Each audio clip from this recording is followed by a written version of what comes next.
the victims left to rot. Calculated homicide, I will never stop. Accepted from this world, that's why you'll die in dirt. Spotted to the thrill, my brain will sword. Cycle of violence, down to a science. Killing one by one. Homicidal, life so vile. You're the chosen one. Life has been silenced, evil inside us. Dictate how it's done.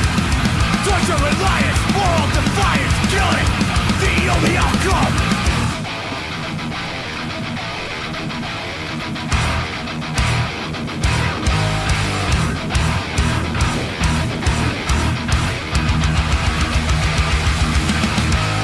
Tearing through your flesh like a jockey for the fix.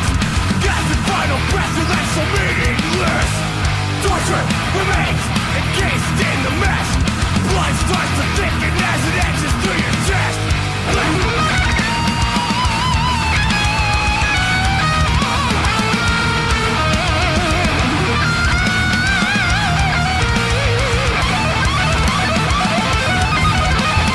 Veins and blood react as the dirt forms as one. Pain from below, death from above. A closed down box as your loved ones gather round.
Oh, my goodness.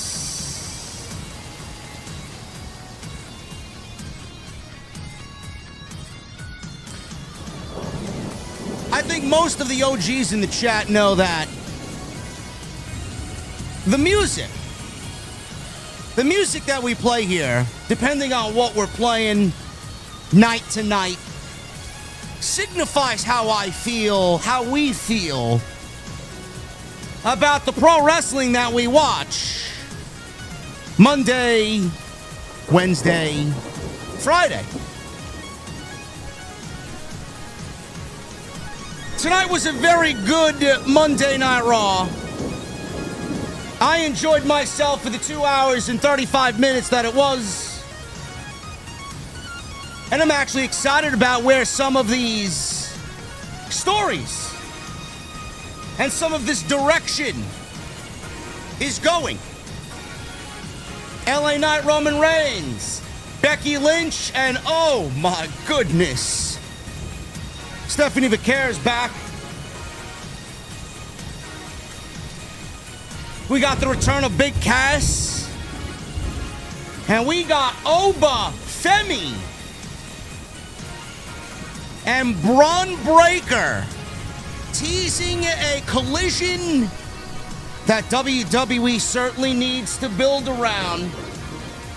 Because I'm looking at that as a future WrestleMania main event. Oh, and WWE is using Roman Reigns to counter-program AEW.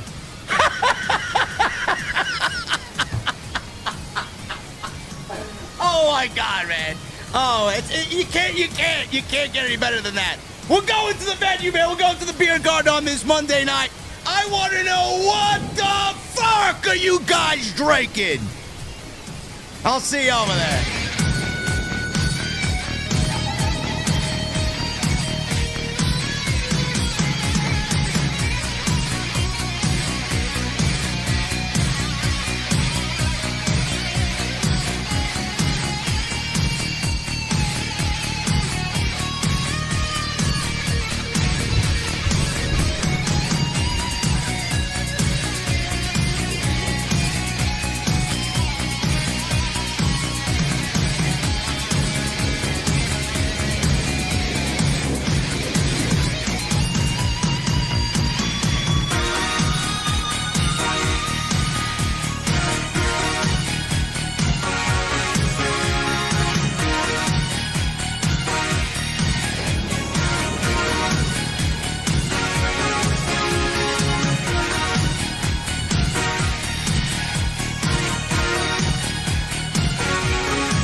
It also isn't about excuses. WWE has failed creatively. AEW has failed fundamentally. So why did Triple H lose the plot? Why did Tony Khan abandon everything that made AEW special? Because nobody is committed to the one thing that actually matters: long-term booking.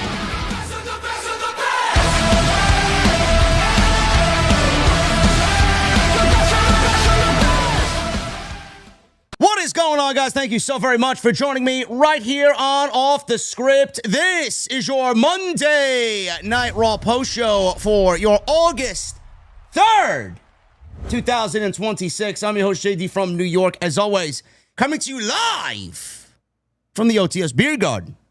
Thank you guys so very much for joining me on this Monday evening, wherever you may be.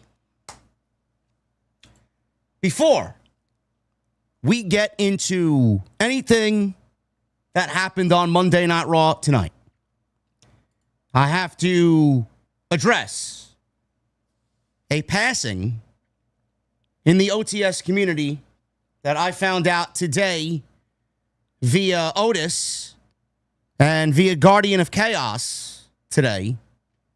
Our OTS tribal queen, Jennifer, has sadly left us. And I have been wondering for a while, because I do keep an eye on everyone that's in here every single night, why we haven't seen her. And supposedly Guardian tweeted me today, and I quote, "I'm learning now that one of our own, the OTS tribal queen, Jennifer, recently passed away from cancer. She was a ray of sunshine in the crazy IWC community. She was bright, funny, witty, outspoken, well-liked, and well-informed on the business. A true wrestling fan. I will miss her. My condolences to her family." Otis says, "I will truly miss you, Jennifer." Eyes filled with tears as I'm talking on the phone with Hoolagrim. And I can't stop these tears. We love you, Jennifer, and your words and the love you had for us in the OTS community on JD's channel, it will never be the same. My thoughts and prayers to her family, her friends. I did not know any of this information until this afternoon. And I just want to send my condolences to Jennifer and her family. And I appreciate the level of support that she gave us, the energy that she supplied us every single night we were here. It's people like her that make this community, in my honest opinion, one of the best communities, one of the most loving communities, one of the most supportive communities in the entire IWC. So I just want to thank her for everything that she did for me and for the chat and for this live stream and the community here. And I want to thank Guardian and Otis for reaching out to me. And I wish everybody tonight watching me and tuning in, I wish you guys nothing but the best. Thank you very much. I'm glad everybody's here. Let's have a good time tonight. We will miss our OTS tribal queen.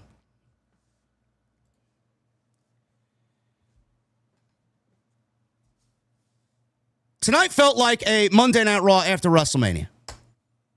And that's a good thing.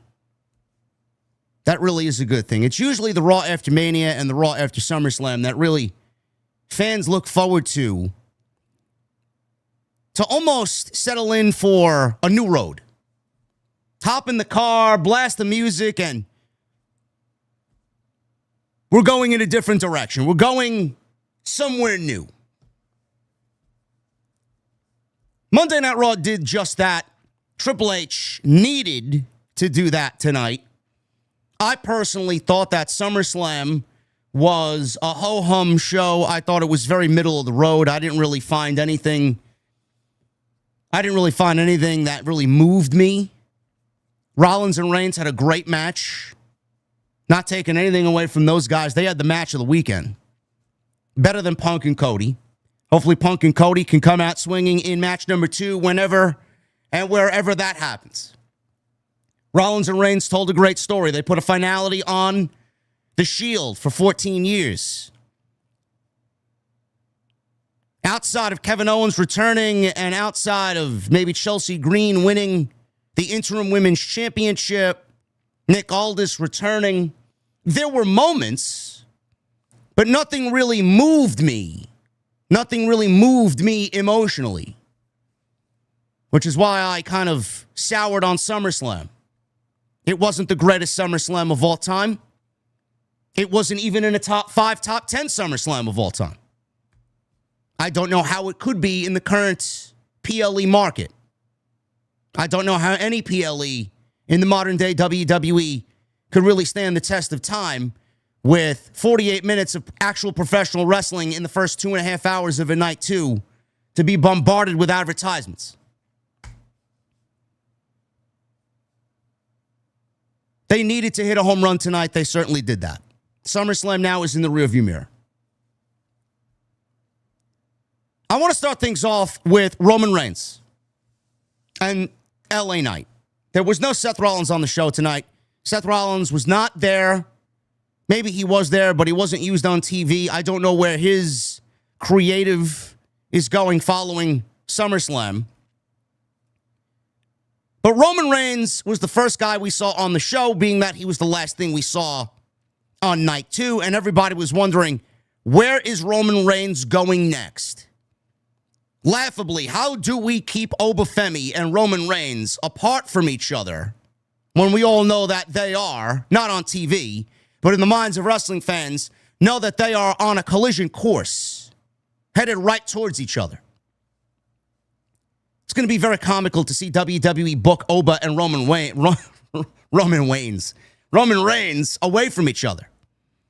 It's going to be very comical to see them do that. They could be going in the right direction for now with OBA. We'll get into that in a little bit. But Roman Reigns is still the World Heavyweight Champion. What does he do next on a roster that doesn't really have a lot of top-tier guys for him to work with? They seemingly are all on Friday Night SmackDown. Cue LA Knight. I said last night, LA Knight and the Bloodline story needs to go through LA Knight. He's been the one guy, he's been the one individual that has really been outspoken most about the Bloodline. Before anything came out of Roman's mouth, anything of substance, LA Knight interrupted him. We'll get into what they actually said to each other because I thought it was a very entertaining and I thought it was a very enthusiastic segment between those two. And I'm glad WWE gave LA Knight the time in the ring with somebody like Roman Reigns. And we now see what the direction is next for the World Heavyweight Championship.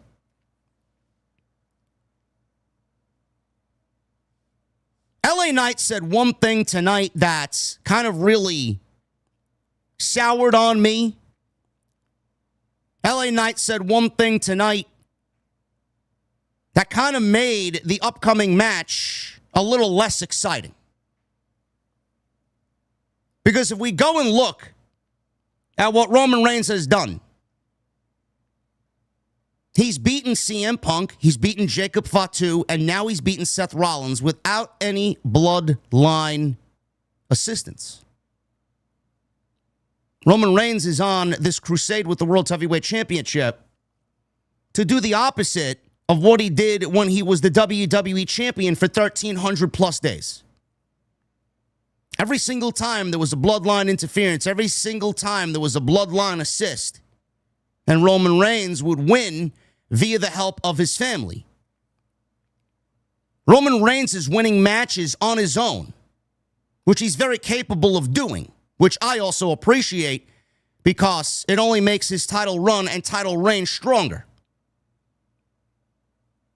And he's a babyface. The Bloodline is presented as a babyface faction, even though they're kind of in between. Especially with the actions tonight of Jacob Fatu. Can't have Roman Reigns doing the same thing he did during his WWE Championship run here in his World Heavyweight Championship run because it's not very becoming of a babyface. LA Knight praised Roman Reigns for winning his match against Seth Rollins on his own. LA Knight praised Roman Reigns for winning his match on his own.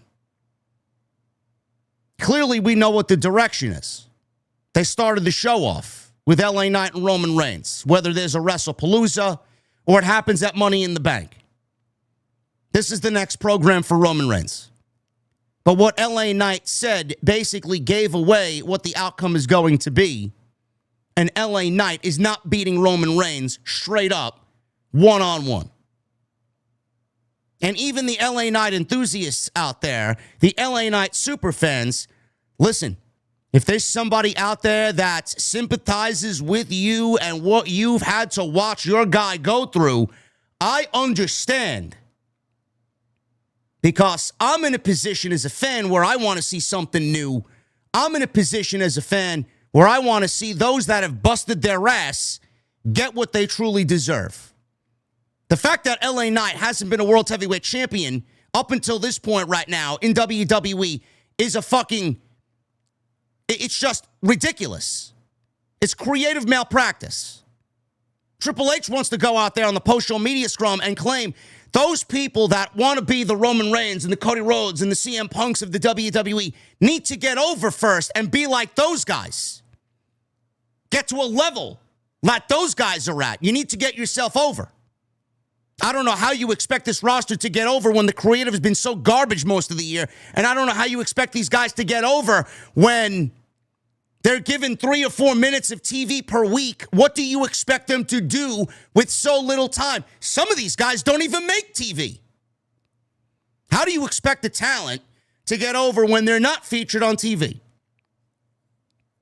And then he blames the fans for asking where so-and-so is and where this one is and where that one is. Why aren't they pushing this one? Why aren't they pushing that one? The one guy that's been on TV, the one guy that has been consistent, the one guy that's been over, the one guy that has had the audience stick with him through the worst of times and the best of times is the guy that stood in the ring tonight with Roman Reigns. I'm not an idiot.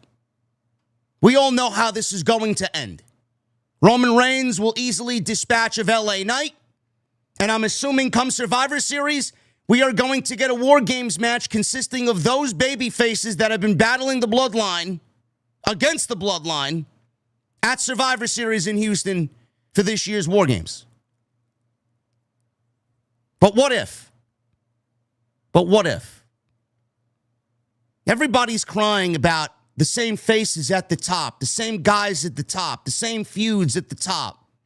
Everything feels boring. Cody Rhodes on Friday Night SmackDown. Love CM Punk, but CM Punk falls into that category. Roman Reigns. Rhea Ripley. Becky Lynch. WWE's going to go with their tried and true. WWE's going to go with their stars because they have this inability to create new stars that the fans want to see. And if it's not inability, we have stars that fans want to see, new stars, rookies, up-and-comers, the future of the company. And WWE takes their sweet time developing those guys, only to push them so little where we are now asking, like in the case of Bron Breakker, how did they drop the ball on Bron Breakker from the beginning of this year to where we see him now? It's either they drop the ball completely, they have the inability to create no new stars, or they take their sweet-ass time because they want to push them at their leisure. And before you know it, it's too little, too late, and people just say, you know what, I'm moving on.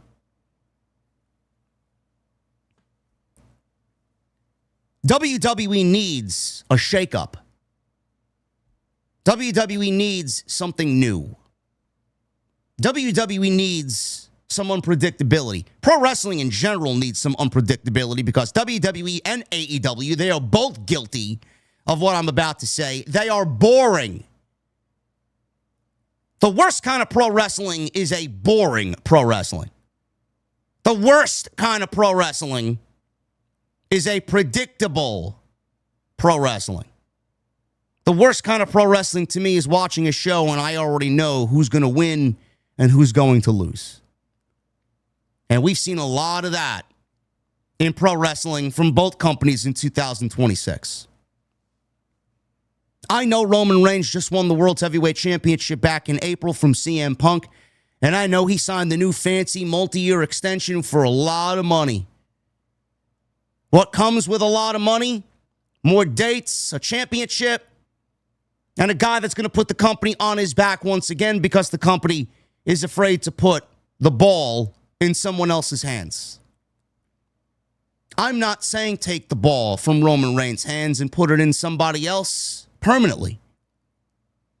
I'm saying let's make a play, have the quarterback fumble, and have somebody else that you don't expect take that football and run it into the end zone, and score a touchdown. I'm saying let's crown LA Knight the new World Heavyweight Champion.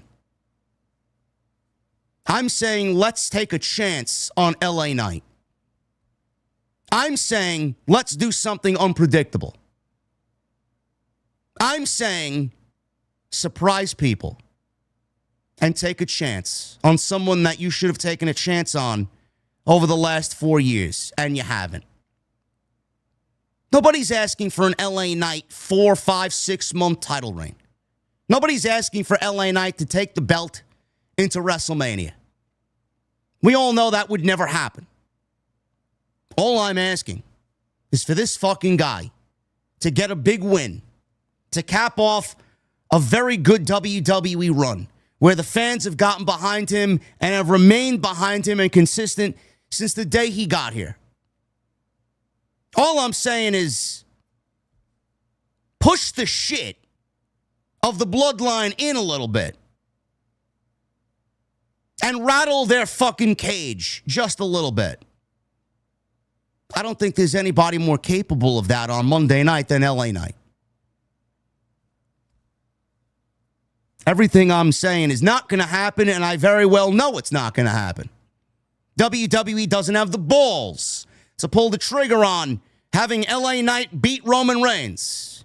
LA Knight, just for the simple fact I'm saying this, Roman Reigns would never put over LA Knight. Never.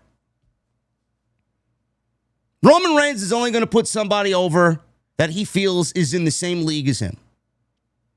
LA Knight ain't in the same league as Roman Reigns. But what if? But what if WWE actually did pull the trigger on that? What harm would that do? Everybody complained that Sami Zayn won the WWE Championship, and I had people claiming to me that I stopped watching the company. No, you didn't. You didn't stop watching WWE because WWE all of a sudden made Sami Zayn the WWE Champion for 9 days. You didn't stop watching the company. You weren't watching the company to begin with. You weren't watching the show to begin with. Sami Zayn had nothing to do with that. The fact that the product sucks, mostly, for most of the year, is the reason why you're not watching. It had nothing to do with Sami Zayn. But if a storyline calls for it, if a storyline is there, if a guy is there, and all signs point to yes, we saw WWE take a chance on Sami Zayn. Why on earth wouldn't they take that same chance with somebody who's been consistent for them, more consistent than Sami in LA Knight? I feel like that's the right move. And again, I'm not asking for a 6-month title reign. I'm asking for a couple of weeks, 3 weeks, 4 weeks, a month tops. Literally one pay-per-view cycle. Literally. That's all we're asking for. It would be a great moment. Triple H loves his moments. What a moment that would be. How much worse could it be with LA Knight as the WWE Champion as compared to Sami Zayn beating Cody Rhodes? Sami pinned Cody. The untouchable Cody Rhodes, QB1. Cody's not in the same league as Roman Reigns either, in WWE's eyes anyway. In the fans' eyes as well. But if we have the capability to pull the trigger on something like that, why not do it with somebody like LA Knight?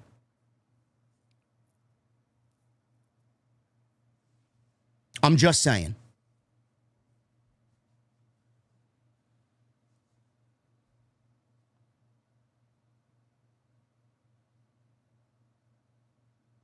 Bron Breakker. Bron Breakker has been one of those guys on the roster who's made an immediate impact. He's got every tool necessary to be a top guy. He's adequate in the ring. He's explosive. He's unpredictable. He's a very good promo. He's got the look. He's got the size. He's one of those guys who's a 5-tool blue chip prospect. He's basically the Andrew Jones of WWE. This guy started the year off, and his name was in everybody's mouth. Let's crown him the new World Heavyweight Champion. We said that right here as well. We said this across all of our platforms. Bron Breakker should be the new World Heavyweight Champion. He started the year off in a feud with CM Punk. He started the feud off possibly winning the World Heavyweight Championship. There were rumors about him potentially wrestling Roman Reigns at WrestleMania. There were rumors about him winning the Royal Rumble, which all were documented in WWE Unreal. Whether you want to sit there and believe Unreal, reality television, that's on you. Seth Rollins is hurt. He got hurt in October last year. Bron Breakker felt like a lost cause because the whole Vision angle was supposed to play out at WrestleMania. He was lost. Rollins is back in time for WrestleMania. The natural thing for Rollins to do is wrestle Bron Breakker, being that Bron Breakker, according to their story, took the World Heavyweight Championship away from Seth Rollins, and Rollins never lost the belt.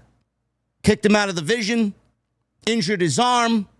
That's the story that they ran with. So, with Rollins back, Bron Breakker needed to finish his story with Seth Rollins. As soon as that was over, WWE had no direction for Bron Breakker. The Vision had no more Seth Rollins. The Vision had no more Paul Heyman. They did everything in their power to write Paul Heyman out of the Vision.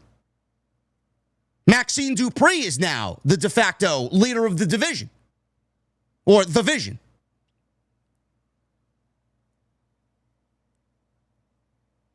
And now we see tonight WWE having Bron Breakker go back to what brought him to the dance, go back to what made him that guy in the fans' eye.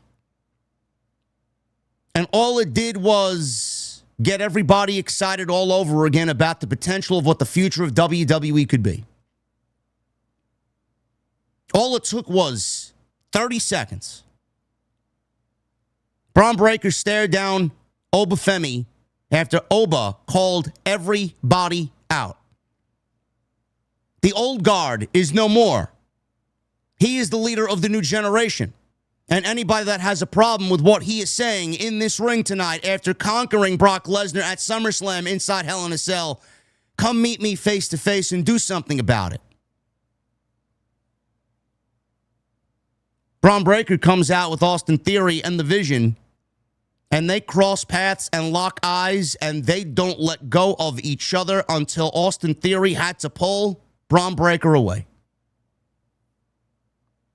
30 seconds is all it took.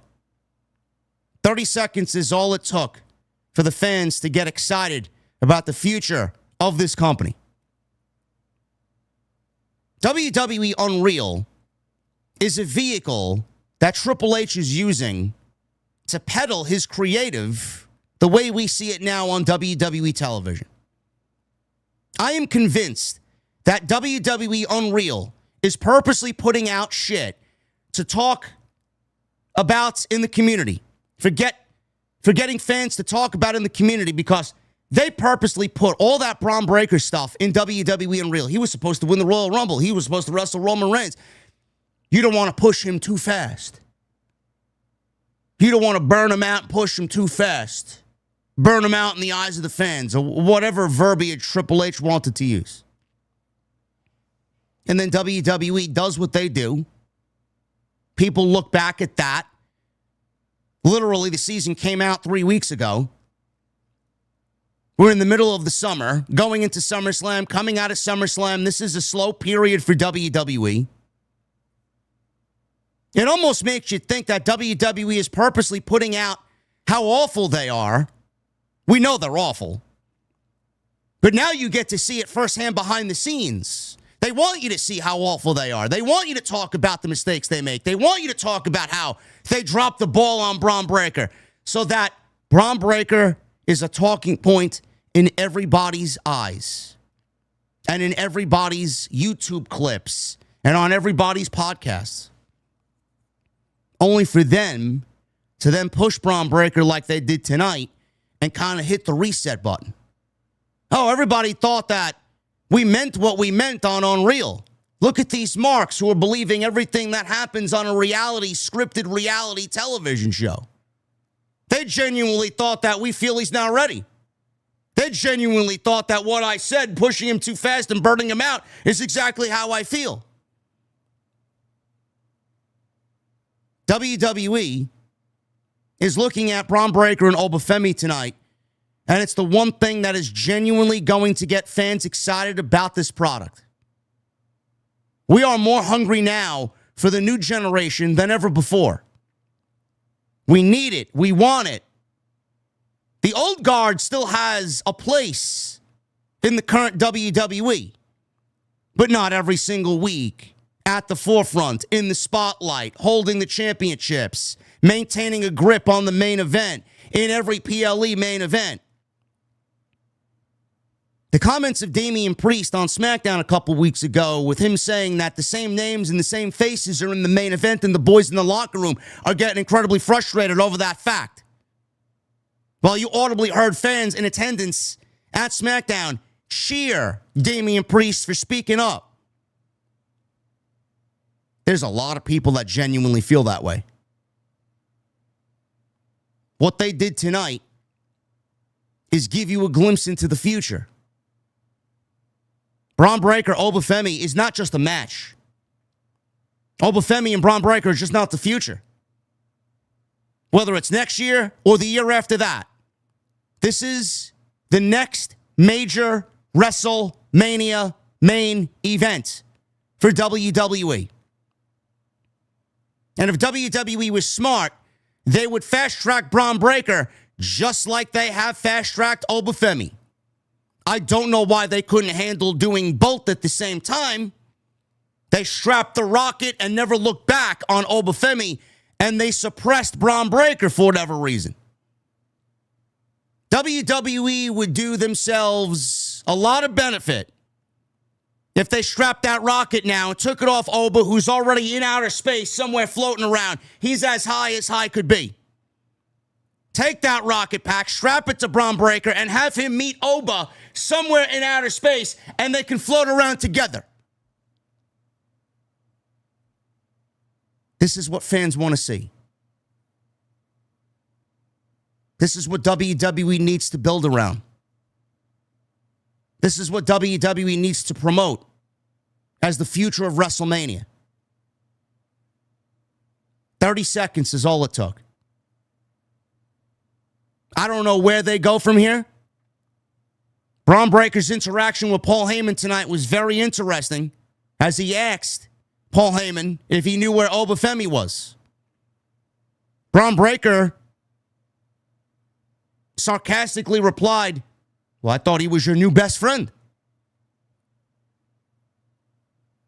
The one thing that WWE should not do is use Bron Breakker as a stopgap for OBA FEMI to just blow right through, because OBA FEMI's on a quick path to Roman Reigns.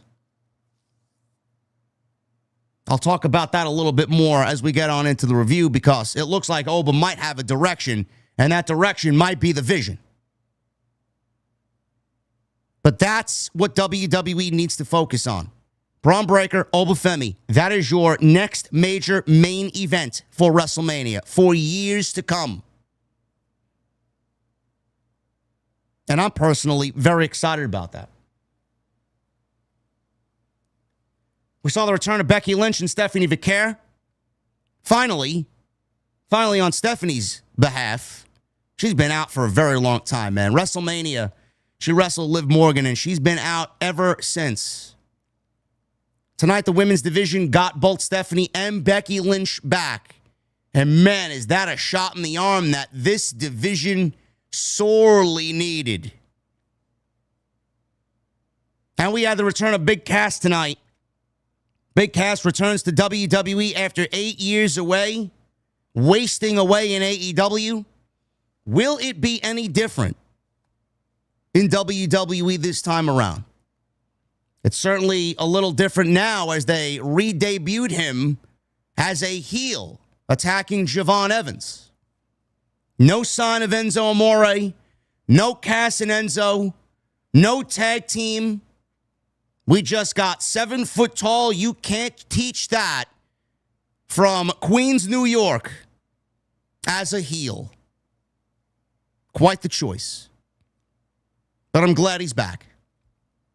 We'll talk about that and everything else tonight on this Monday Night Raw post show. This is your Monday Night Raw review for August 3rd, 2026.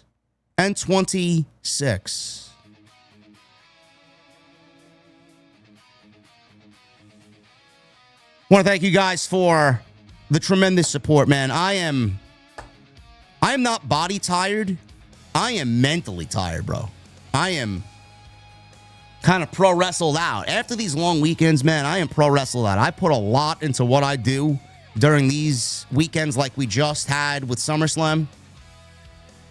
Then you got the live streams, and then it continues on into the next week. And I know a lot of people usually just take a break, bro. I don't know how to take a break. I don't know how to stop. Like Michael Krause in the chat says, I'm all gas, no brakes, legitimately.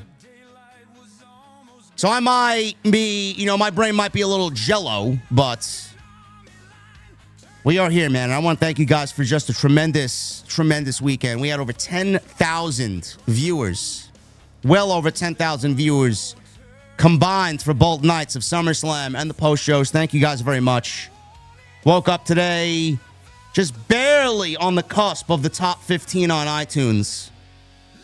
We came in at number 16 today. They change daily, but to see us at number 16, it's a great look, man. I appreciate that. Thank you guys very much for that. You guys killed it all weekend, and I appreciate everybody supporting the channel and the podcast right here on Off the Script. We got the goal. The goal is back. We got the wheel up. The wheel will be spun tonight. So everybody that wants to get in their super chats, every $10, if we meet the goal, which right now we're 6 out of 10, every $10 thereafter will get an additional spot on the wheel. So if you donate 10, you get a spot. 20, you get 2 spots, so on and so forth. We got a couple $100 bombs I'll get to in a couple of seconds. But if you guys want to get in on the wheel, meet the goal, you get an additional spot on the wheel. You get exclusive Off the Script merch shipped to you by yours truly. We got the Off the Script baseball bat beer mug here. And we got the official Off the Script trucker cap right here in 2 colors. So get them on in. Quality stuff here. Quality stuff. Love it. We'll get that stuff in. We'll have fun with the wheel at the end of the show. Follow me on social media at JD from NY206, Twitter, Instagram, TikTok, and Cameo. Hit that subscribe button down below. We are already on the cusp of 178,000 subscribers, man. Thank you guys for all the support there. Keep subscribing. Busted Open going to WWE Radio has clearly made a difference, and you guys want voices that are going to be open and honest with you. And if you found me because you were so upset about Busted Open selling out, let me know. And if you are one of them, I thank you guys very much. So follow me on social media at JD from NY206, Twitter, Instagram, TikTok, and Cameo. Hit that subscribe button down below. Turn on the bell. Go check out all the content. SummerSlam Night 1 and Night 2 post shows are there. We got a busy week coming up. I'll be live with Coachman, Jonathan Coachman, the coach, at 11:30 a.m. on his YouTube channel. We have a little show called The 2 Count. We're going to be going over all of this past weekend. I got to cultivate a list of topics after the stream is over here. So we got a lot of SummerSlam discussion to talk about. And then Tuesday night, 8:30 p.m., me and the Solid Monster, the one and only Solid Monster, him and I will be discussing all of SummerSlam weekend, the comments made by Triple H, and what happened on Monday Night Raw. We got a lot to discuss on Tuesday Night Titans, the best 2-man podcast in the entire IWC, and there is no one that is even remotely close. This Friday, there will not be a SmackDown stream. I will be with the Solid Monster on commentary for House of Glory High Intensity. Live from the NYC Arena in Jamaica, Queens, 7 p.m. start time. We will be streaming the entire show in full on YouTube. So if you guys have not watched House of Glory, if this will be your first time, I urge you to give us a chance. I urge you to tune in. It will be available to everybody on the official House of Glory YouTube channel. I want to see everyone from the Off the Script community. I want to see everyone from the Solid Monster Sounds Off community in that live stream chat. And I want to see you guys blow that motherfucker up to a point where we make this one of the most successful shows in the company's history. And we got the right card to do that. We got Charles Manson versus Eddie Kingston for the HOG World Championship. We got Shayna Baszler versus Shotzi Blackheart for the HOG Women's Championship. We got the Amazing Red versus Zilla Fatu for the HOG Crown Jewel Championship. We got Leo Rush challenging Darren Richardson for the HOG Cruiserweight Championship. We got main event going at it, tag team partners going at it like Stone Cold Steve Austin and Shawn Michaels. We got Midas Black versus Jay Lyon one-on-one as the heart and soul of House of Glory are putting aside their friendship and settling their differences in the ring. The Hardys are going to be in action. And we got a ton more. The Matt Travis Memorial Battle Royal is happening. We got a loaded show. We'll be live on YouTube. 7 p.m. Friday. Join us. Will this be Zilla's last match? I'm hearing some shit. Wasn't there a rumor that WWE was keen on signing him after he made a couple of appearances at the Performance Center?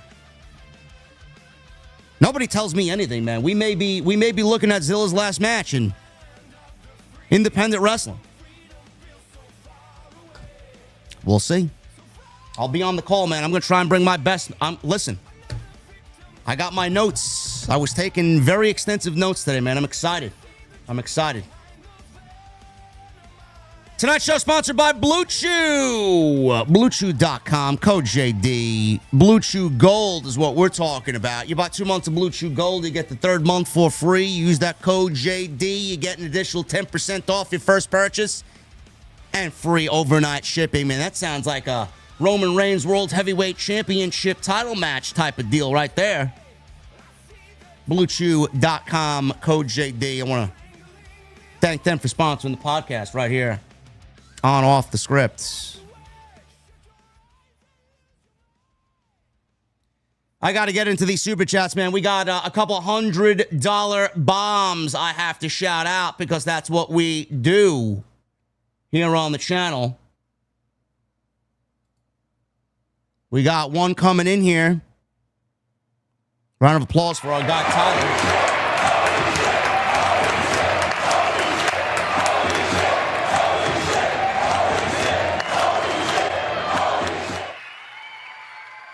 Tyler with a $100 super chat. My guy, Tyler Marine 91. He says, for the OTS Tribal Queen, we love you, Jennifer. One's up. One's up, Tyler. Thank you very much, brother, for being here. And again, condolences, thoughts, love, and prayer to OTS Tribal Queen. Let's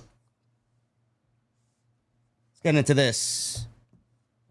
Monday Night Raw tonight. Very good show from, where were they? Iowa? They were in Seth Rollins' backyard.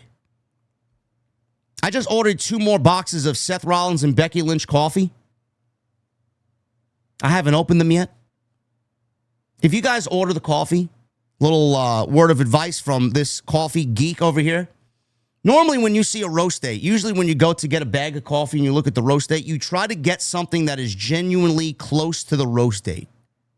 Let it sit for like 3 weeks. That's like prime time to open the bag of coffee. It sits, the gases kind of settle. When you open up a bag, you're not really getting the full flavor, the full body of the coffee. Wait a little bit. Wait a little bit. So I'm letting mine sit, letting mine marinate for a little bit. I think I got the raspberry truffle I think they had, and I got some other new flavor that they had. They had new flavors up on their website. So I got 2 boxes, and I'll report back on which one's better. But yes, we were in Seth Rollins' backyard, Des Moines, Iowa. I also think of Slipknot when I think of Iowa. I think of their second album, Iowa. Has Slipknot ever made an album that even topped their second album? No, right? They just fired their DJ player, Sid Wilson. Well, fun fact, if you guys don't know, they fired their DJ player after 25 years. I'm sure he'll be difficult to replace. They made coffee. Shorts Middleton. Yes, they did. They did make coffee, bro. You got to go to the website.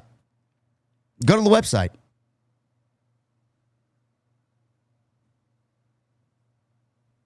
We start things off with Roman Reigns. Acknowledge me. He aura farms his entrance for about 9 minutes. Well, you know, your tribal chief, I'm a man of my word. I called my shot and I delivered, he says. Before I went out to the desert, I said I was going to win the Royal Rumble and I was going to save this place. And that's what I've done. I went to Mania. I beat the old man. I owned the whole summer. And last night, I beat Seth freaking Rollins. And I know in these parts, that stings a little bit. That's your boy. And he's my brother. Brother. And I think last night we may have found some peace. But you know, the OTC, I can only acknowledge so much. But I don't mind if you do. And everybody started singing Seth Rollins' theme. Whoa!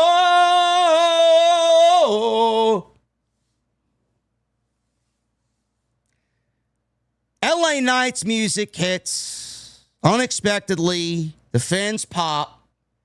Nobody expected him here in this moment, in this segment. He gets to the ring. He's showing off in front of the fans. Let me talk to you. Congratulations.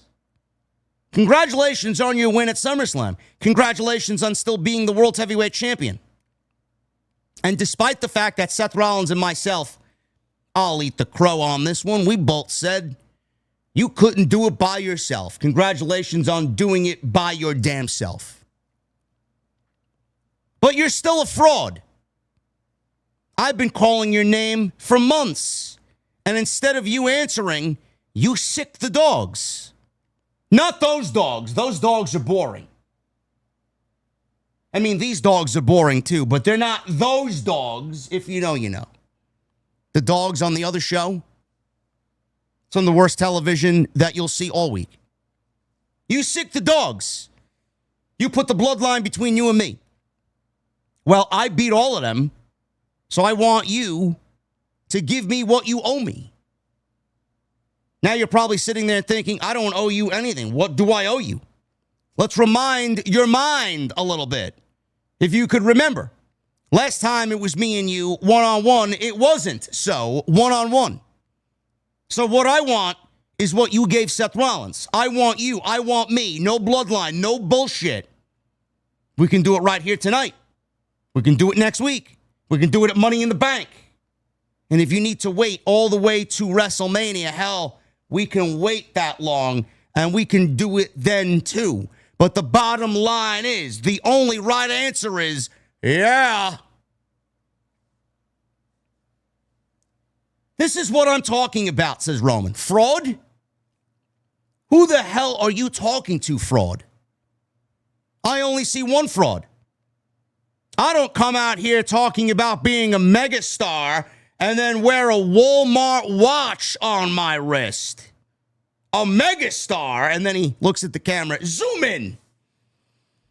And he shows off what I'm assuming is, I don't know what brand it was. It might have been a Hublot, or it might have been an Audemars high-end timepiece, skeleton back, tourbillon watch. Now, if it's an Audemars, we're probably looking at $100,000. If we're looking at a Hublot, we're probably looking at about 50, 60,000, maybe. I couldn't get a good glimpse as to which watch he was wearing. I sold watches, so I know vaguely what some of these guys wear.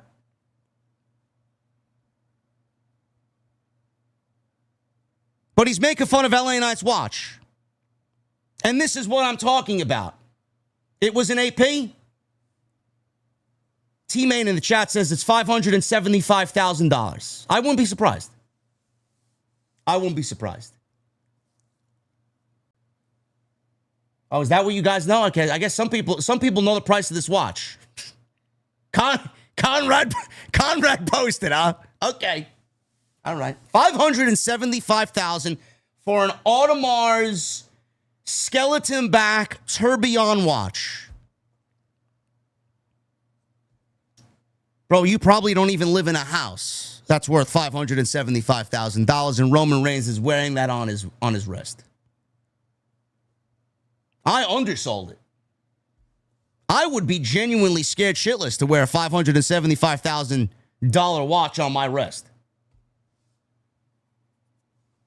But I guess if you got it, you got to flaunt it, huh? So he's making fun of his Walmart wristwatch. This is what I'm talking about. Everyone's running their mouths. What have you done? Oh, you beat my cousins? Oh, man, I'm happy for you. I'm very proud of you. You won a 6-man tag team match. What else have you done?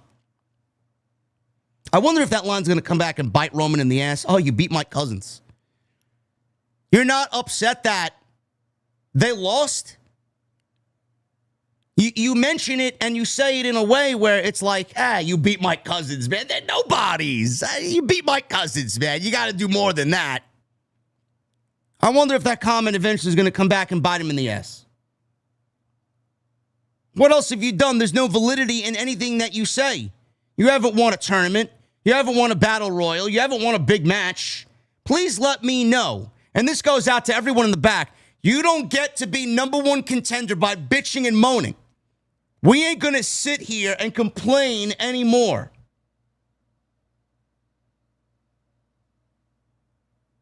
You might have wasted my cousin's time, but you're not going to waste my time. Get in the back of the line. So Roman tries to leave, and LA Knight says, whoa, whoa, whoa. Hold on. I got one more thing. Before I get there, first of all, your aura is so much cooler when you're not standing in front of me.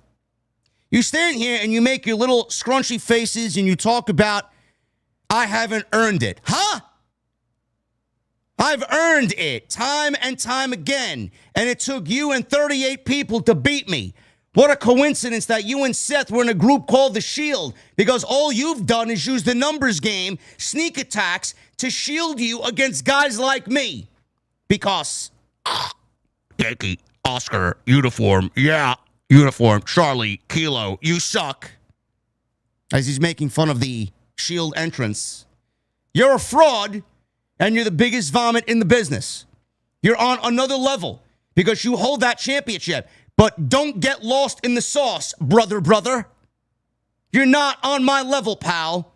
I'm lightning in a bottle. I'm everything you wish you could be, but you couldn't. So I'll tell you what, when you figure out where to buy a pair, if you can't grow one, you come back and let me know, and I'll smack you back to factory settings, because I know you know and the whole universe knows the uncrowned champion of this world, with everybody saying L.A. Knight.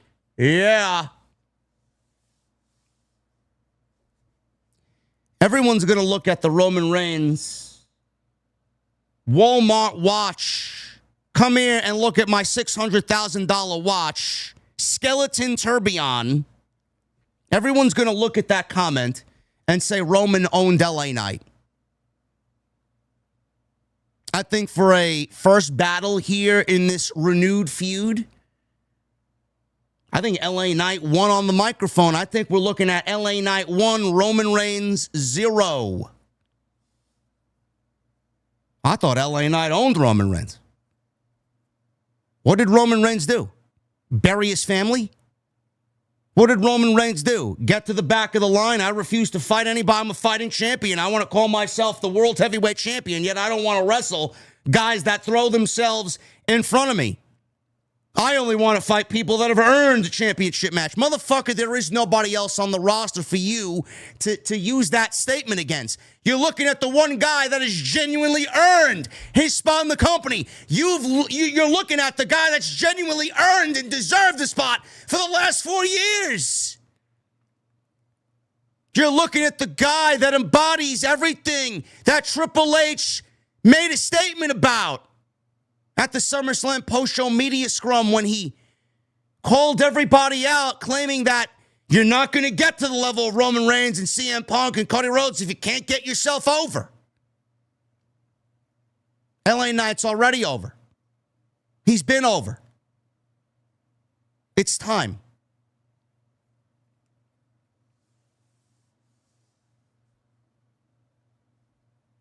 Money in the Bank. Taking place in October. WWE's got a couple of shows in September. We may not be getting a PLE in September. I thought we'd be getting WrestlePalooza again this year. We still may very well get a WrestlePalooza announcement. I don't know. It's only the beginning of August. But Money in the Bank is the second week of October.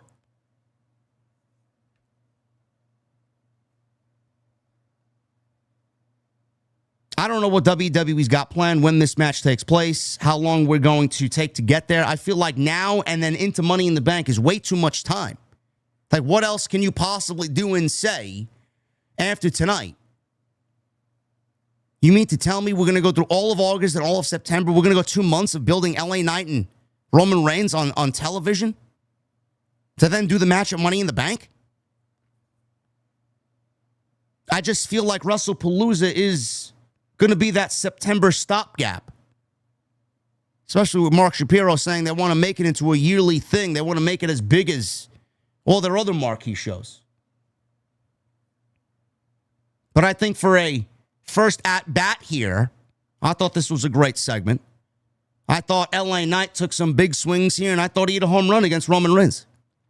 I'm taking LA Knight over Roman tonight on Raw.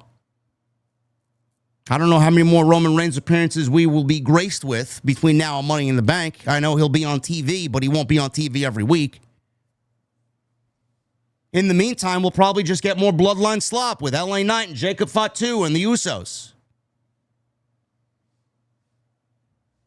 Not very exciting. Ethan Page. First match of the night, Ethan Page versus Javon Evans. This has Intercontinental Championship implications. Do you guys know that this match went longer than most of the matches at SummerSlam? This company's genuinely bizarre, man. They are genuinely weird. Javon Evans and Ethan Page got 13 minutes on Monday Night Raw, and we couldn't even be bothered to give Penta and Chad Gable 11 minutes at SummerSlam last night.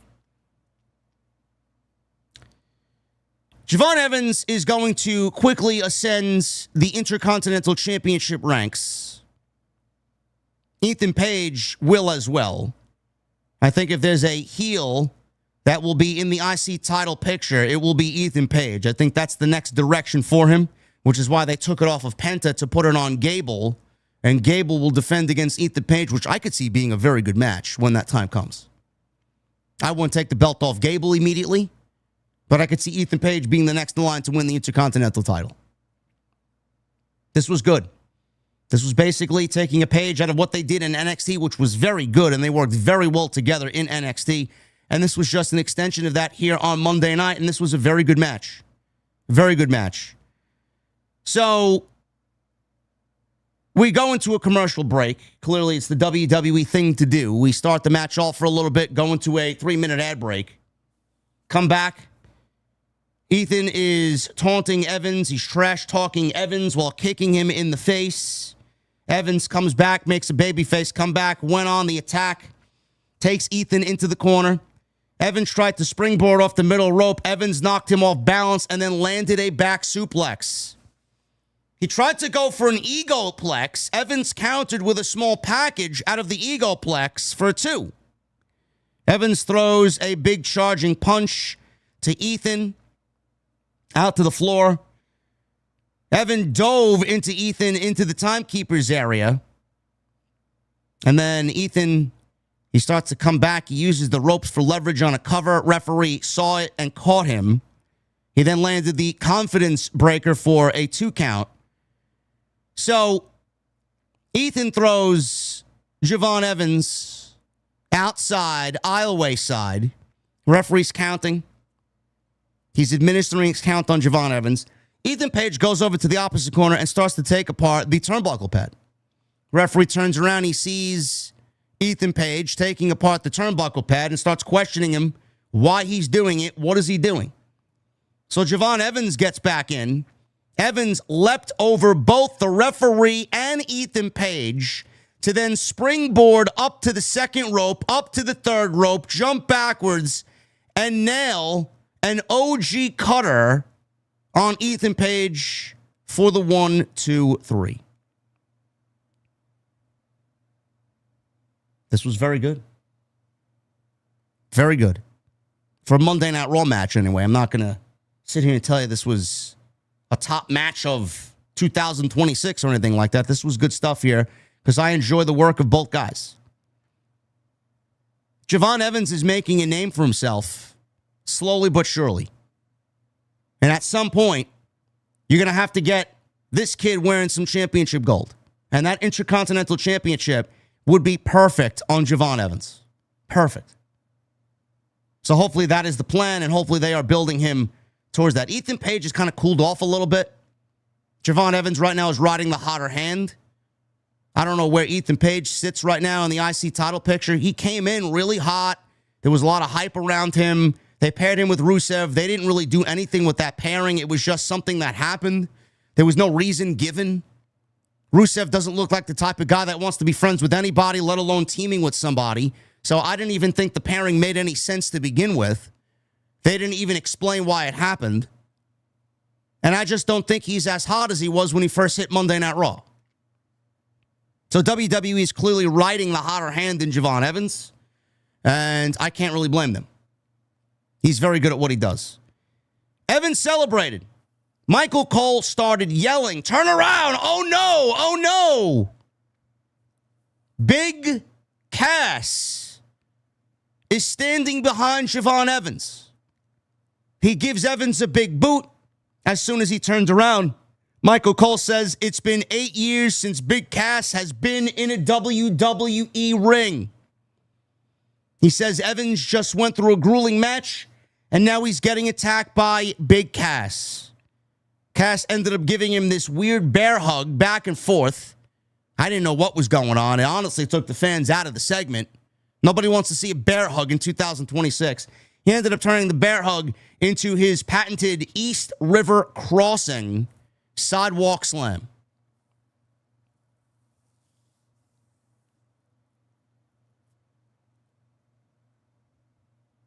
I think Big Cass looks fucking great. He looks great. He looks to be in the best shape of his life. If you guys followed his story from when he was last in WWE, the demons that he had to battle, the personal issues he had to battle, he had to go find himself, the alcohol and the drugs and all the other things that came along with that, worked on himself, got himself into the best shape of his life, was a really great comeback story, took a little bit of time away from pro wrestling, went back at it because he loved it, eventually signed with AEW, did the thing in the learning tree with Chris Jericho and Brian Keith. It really didn't go anywhere. They didn't even have a finality to that story. It was just something that they left on the table and never revisited it again. Big Cass worked his ass off to get himself in the best shape of his life. And I don't know how you look at that guy and don't find a way to make money off him. AEW just doesn't have this thing about pushing big guys. Tony Khan has this allergy to pushing big guys. Every big guy that has appeared in AEW television seemingly goes nowhere. How you look at somebody like Big Cass and can't find a role for him on the show, I mean, that just says a lot about AEW Creative. I'm glad Big Cass is back. I'm glad Big Cass is getting another shot. He looks fucking great. But when I sit here, I got to be real with you guys. I got to shoot straight. This felt flat. This felt flat. He can look the part. He can speak the part. The presentation could be right. For some reason, this felt flat. I don't know what it was. Maybe it was the fact that this guy just came out of nowhere after 8 years, and this audience didn't really grow up watching Enzo and Cass. Maybe they're not familiar with Enzo and Cass. Maybe they have no idea who Enzo and Cass are, who Big Cass is. Sure, we've seen vignettes. We saw coming attractions. We saw the big date 8-3 for weeks. You're going to have to do more than that, though. This felt flat.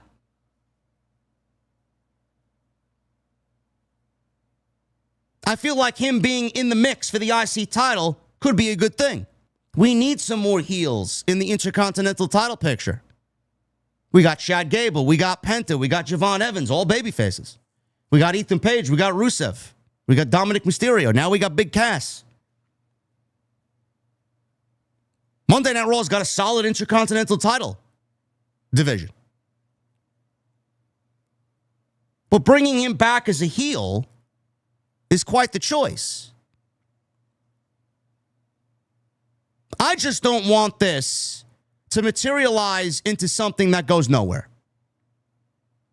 You put a lot of effort in bringing this guy in. You put a lot of effort in kind of rebuilding his redemption arc and giving him the story about him finding redemption in WWE after a failed first run there.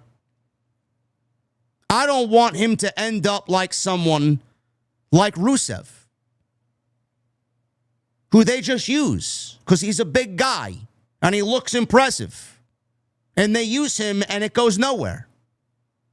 That's what I'm afraid of. Obviously, we're going to give this a chance. But obviously, WWE bringing him in and putting him in this spot didn't sit well with a lot of people because a lot of people expected something else completely different. A lot of people were hoping for some revitalization of the tag team division. I've been crying about that for years. WWE's not going to do that because they just don't care about tag team wrestling.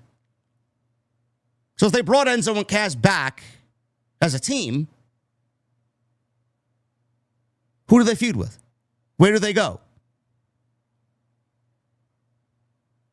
I just thought that bringing them in as a babyface would be WWE getting exactly what they want. They're going to ore farm their entrance. They're going to sell a ton of merch, and they're going to get them over big with the crowd, just like they did when Vince killed it and split them up. Vince didn't understand the gimmick. He didn't understand the team. He didn't understand what they brought to the table. I mean, they got some of the biggest reactions in the entire company. So to bring him back in this role, obviously we're going to give it a shot to see where it goes, but it just felt flat because everybody expected something else. And then we were met with, a heel. Another stereotypical heel who looks angry and has a New York accent and is going to destroy all the baby faces. Is that going to make people interested in Big Cass? Speaking of Enzo, there was no mention of Enzo. There was no sign of Enzo. Nothing regarding Enzo whatsoever. I doubt Enzo is even coming in. I don't know. I just felt like this was,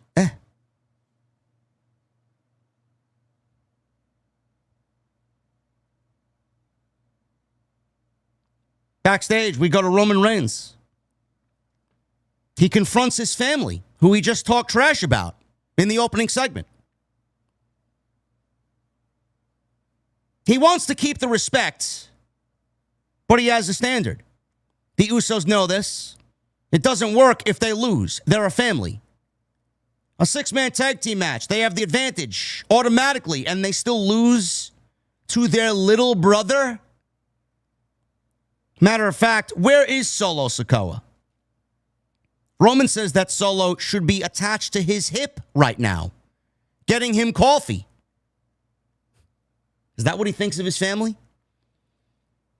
He thinks his family is three losers for losing at SummerSlam, and he thinks Solo Sikoa is nothing more than a coffee errand boy. Roman is flabbergasted by LA Knight calling him fraud. He then brings up Royce Keys or whatever his stupid name is. Why is it that I'm hearing Royce is Jacob Fatu's family? Roman says that Royce is not his family. He's just one of the boys. Roman tells Jacob to not let these circus freaks confuse him. This is it. There's only one bloodline here. This is all we have, and trust no one. Jimmy chimes in and says, just say the word, Oos. We'll go get LA Knight. No, there's no game plan. There's no playbook. I'm shutting that down. You had your opportunity at SummerSlam. Leave that fool for me. And then he goes on to tell everybody, do not attack, do not touch LA Knight. I will take care of LA Knight. So after Roman walks away, LA Knight is walking in the hallway with his Walmart suitcase. LA Knight's coming through with his Walmart watch and his Walmart bag. He says, I overheard Roman say, leave me alone. Jey Uso gets up. He gets in Knight's face. Knight tells Jey, calm down, because he doesn't want his daddy to come back and put him over his knee. Knight tells the Bloodline he'll see them next week. He tries to intimidate Jey by getting in his face, and he ends up walking away. Well, Roman doesn't really have any respect for his family, huh? Three losers at SummerSlam. He thinks Solo Sikoa is a Starbucks barista. Go get me my latte, bitch. I don't know, man. Is that the guy you want running the Bloodline? Is that the guy you want to work for?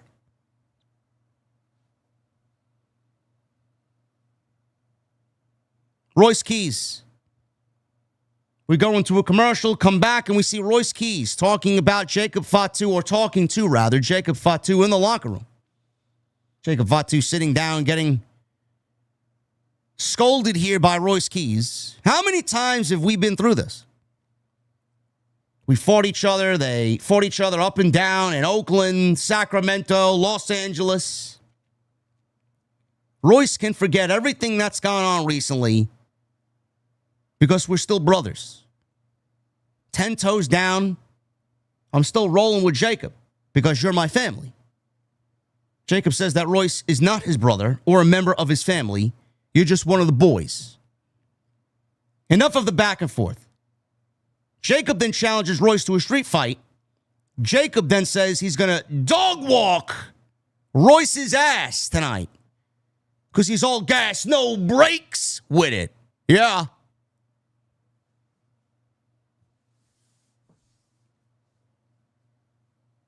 Liv Morgan. We got a promo in the ring with the worst women's world champion of all time. I wouldn't say she's the worst. The worst? Who would get that honor in your opinion, chat? Jade Cargill? Who's been worse than Jade and Liv? Anybody? Anybody come to mind?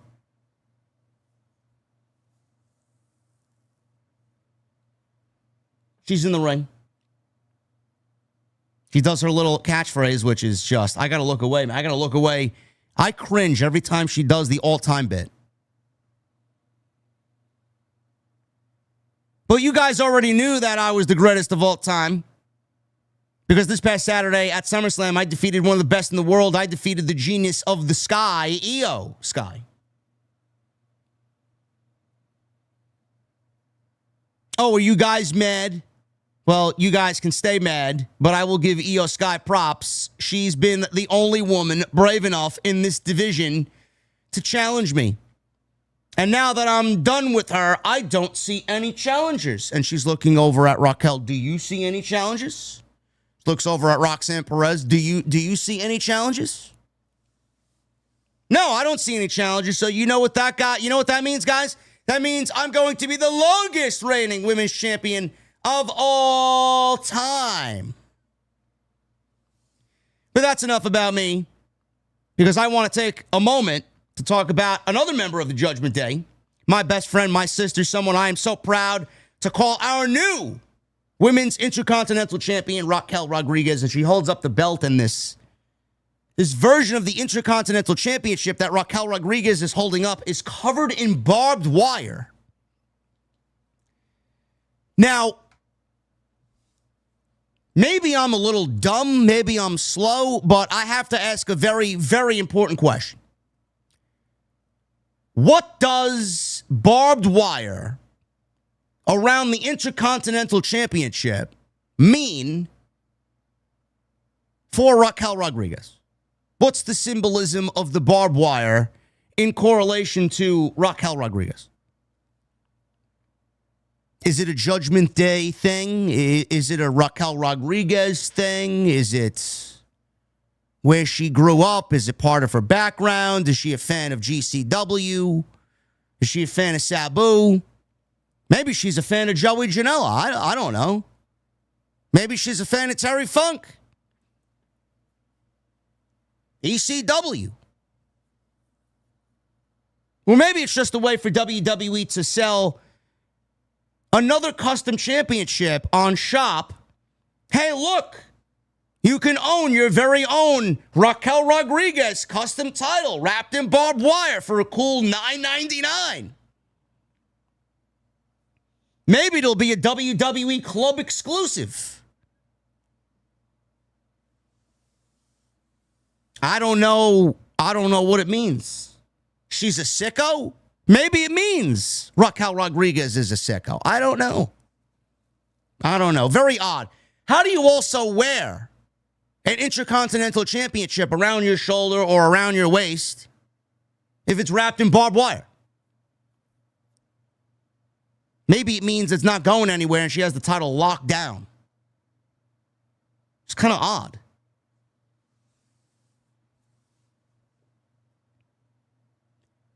So, she then shifts focus, does Liv, to Roxanne Perez, saying that none of this would be the way we have it today without Roxanne Perez, without our Roxanne. And speaking of my little prodigy, in just a couple of minutes, Roxanne Perez is going to embarrass Sol Ruca and prove why the Judgment Day still runs Monday Night Raw. So we get Roxanne Perez and Sol Ruca as the lone women's match on this show. Not bad. They went about 10 minutes or so. Not bad.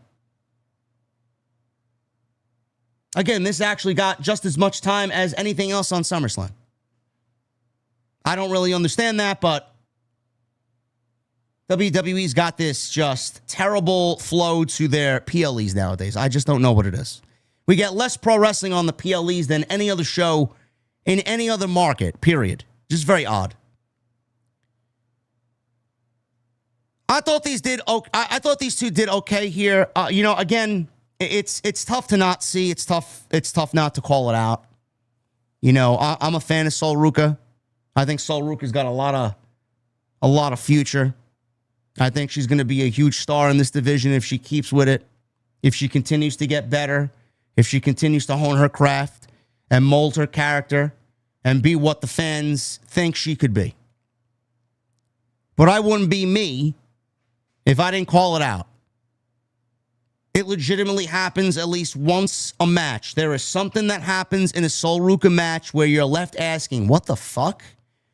Or, man, did that look bad? It happened here again with Roxy.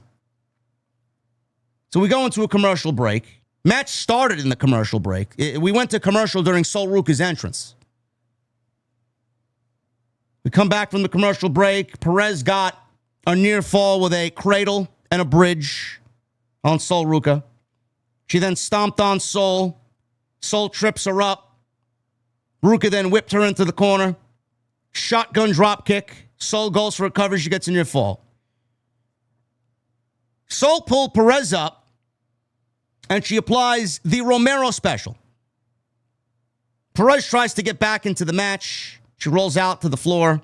Sol followed her out there with a moonsault from the apron off the middle turnbuckles. This was Charlotte Flair-esque, meaning she didn't even touch Roxanne Perez with the moonsault off the apron. It's that step-up moonsault where she jumps off the steel post and then moonsaults herself onto her opponent. She didn't even touch Roxanne Perez. It's one of those moves that looks good in execution, but on impact, it looks awful. So we go into another commercial break. Can't have these matches happen. Only one commercial break. We got to go to a second commercial break. Sol pulls Perez off the mat into a German suplex. Hits Roxanne with a shining wizard. So Liv is on the outside being a valet, because that's what she is nowadays. She tells Roxanne to get up. Perez caught Sol with a Rana into a cradle. Sol tried for a face buster. Perez blocked it. There was a kick to the face here of Sol Ruca by Roxanne Perez that completely missed the mark. Completely missed the mark. Perez blocked the face plant and kicked towards Sol. Sol ducked, but it looked like she ducked and avoided the move. Your commentary had to sell it as if Roxanne Perez hit Sol Ruca in the face with this kick. Corey Graves is telling everybody, oh, she grazed Sol Ruca. No, she missed completely. And the worst part of it all is Sol Ruca doesn't get up. She just lays there.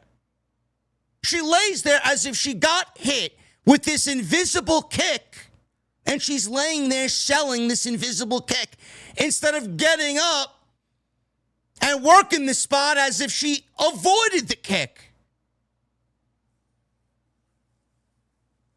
Bro,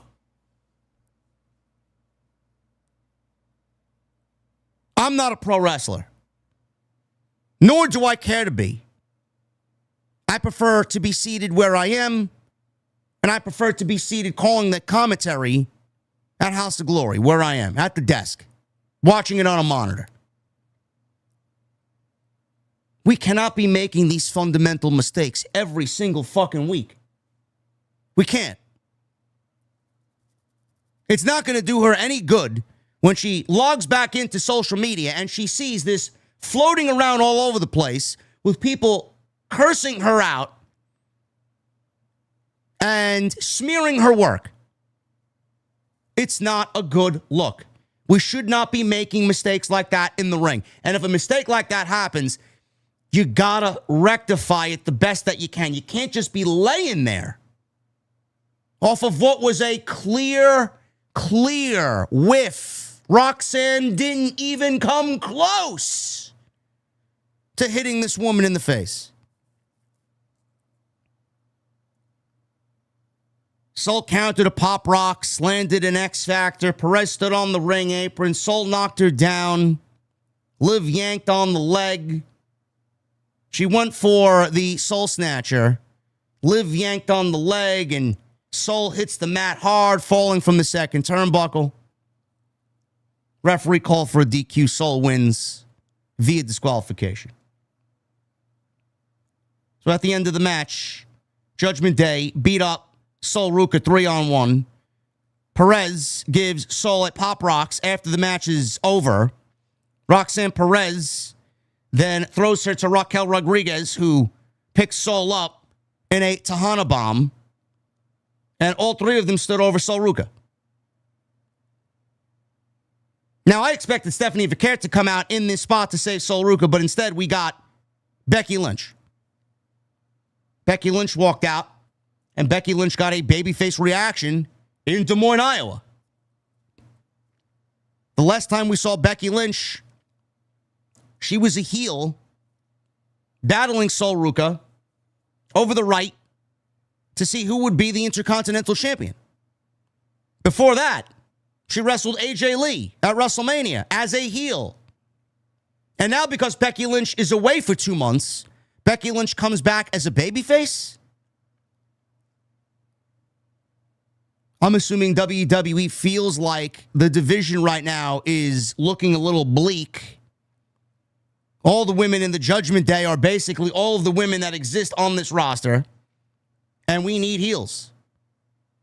Or we need baby faces, rather, because we got heels. Liv Morgan's a heel. Raquel Rodriguez is a heel. Roxanne Perez is a heel. They just turned Lyra heel. You got 4 heels.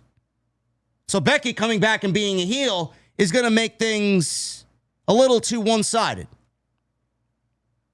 I personally enjoyed a lot of Becky Lynch's heel work. I thought she was a great heel. I thought she actually was the best version of herself. I love what she did, especially in that early run as Intercontinental Champion. I thought she was great. But the reason why they're bringing Becky Lynch back, if you guys are not aware, is the fact that this roster is full of heels with the 4 women I just mentioned. Now, Becky's back as a babyface. So she gets into the ring, and Liv Morgan immediately thinks that she's looking at Raquel Rodriguez's Intercontinental Championship. So Liv Morgan makes this assumption, and Becky Lynch says, no, I came for you, sweet cheeks. I made that title. I made that title what it is. I've been there, done that. I came for you, sweet cheeks. To be sure, it's not another 100 days before you defend that title again. She really had to throw that in Liv Morgan's face, and I'm glad she did. Because I've watched you prance around here like you've actually done something since WrestleMania, but all you've done is become a glorified valet. I love how WWE is giving Becky exactly what the internet has been saying about Liv Morgan's title run for the last 100 plus days. But then we are supposed to hear from Nick Khan and Triple H that they don't listen to the internet wrestling community. They don't listen to the online discourse. They don't want to know anything about what happens online. Yet they'll be the first to blab about their social media numbers. They'll be the first to blab about what the internet says, and then Triple H will go on Busted Open Radio and claim that he wishes the fans put that passion into the talent and not towards the creative team or the people writing the show. If you people were strictly paying attention to the people in attendance, a comment like that wouldn't be made. Because where else is that comment coming from? It's coming from online. The people complaining about the creative are online. So if you didn't care about online or what the people online have to say, a comment like that wouldn't have been made on your newly branded WWE radio. Becky Lynch wouldn't have come out and used 2 points of what we've been saying about Liv Morgan. 100 days. You haven't defended the title. You're nothing more than a valet. Where did they get all that narrative from? They got it from the internet. I'm glad we could supply WWE with their promo work here on Monday Night Raw. Still love Becky Lynch, though. Because a women's champion should be fighting, not just flirting. And you have had the worst title reign of all time. And it's not just me saying it. Everybody is saying it. I got to admit, I LOL'd at that one. But unfortunately for you, things are about to get a whole lot worse. Liv Morgan quickly chimes in saying, very, very, very, very typical Becky. I'm not surprised.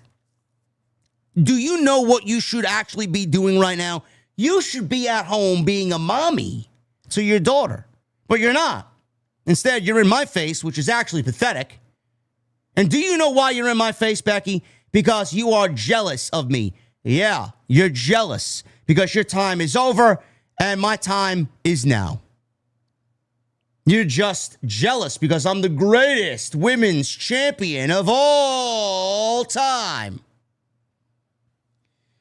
Becky Lynch then says, sorry, you're not even the greatest women's champion in your own group. Hell, you're not even the greatest women's champion that's slept with Dominik Mysterio. Becky really made it a point to zing Liv and sting Liv every opportunity that she had.